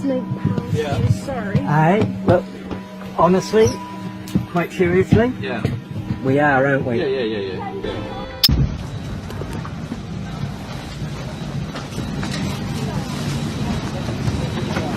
Can I ask them a quick question?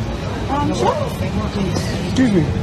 Excuse me, quick question. Of course. Do you guys account for any curvature of the Earth? Do you guys fly with the nose down or anything? It's actually a good question, and these boxes that are here actually do compensate for that. We don't do anything about. I mean, okay. It is in these two boxes.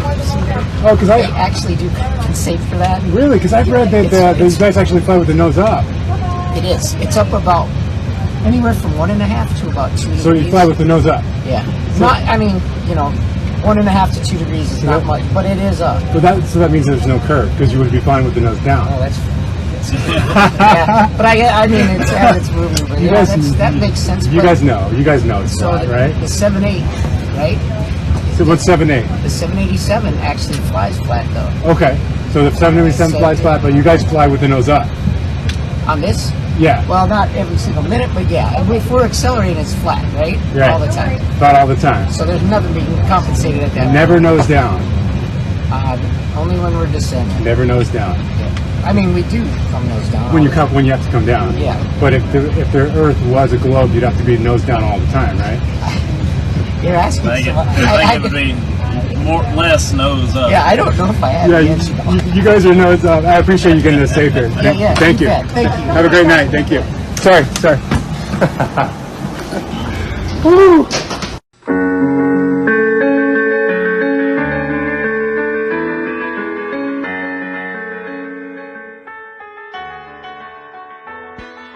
I am so glad you could join me. Now, this started off with a message from James Hollywell. He wanted me to look at a video of an SR-71 pilot claiming to see more than he should be able to see if the Earth was in fact a ball.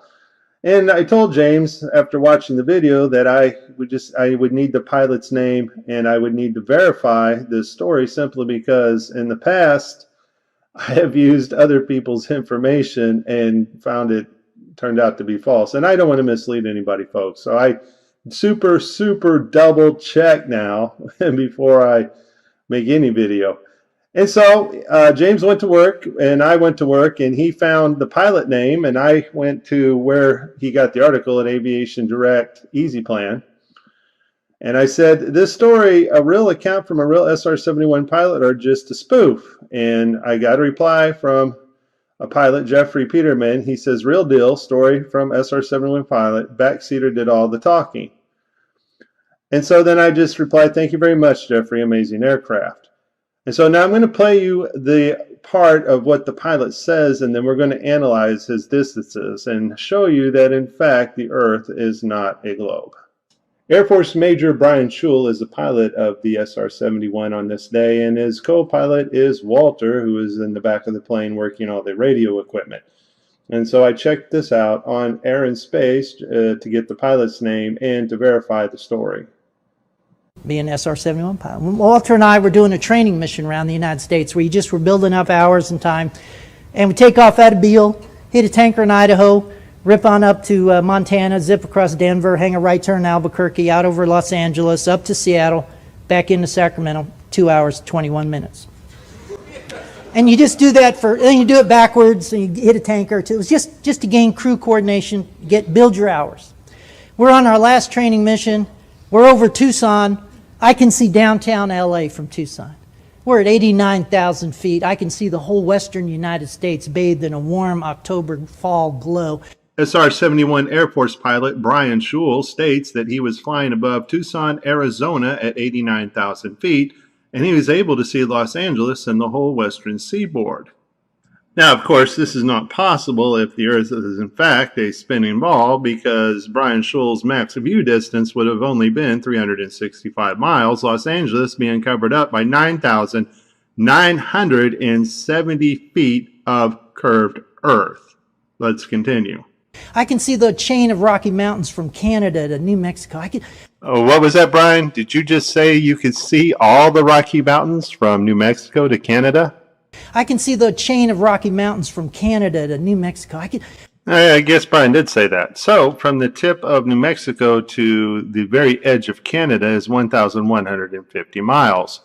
Now, I'm assuming Brian was still flying over Tucson when he saw the Rocky Mountains, but even if he wasn't and was in the middle of the Rocky Mountains, his max view distance would not allow him to see either New Mexico or Canada, simply because the Earth is supposed to be curved. If Brian was still flying over Tucson, Arizona, and saw the Rockies extend from New Mexico to Canada, that's 77 miles of missing curved Earth.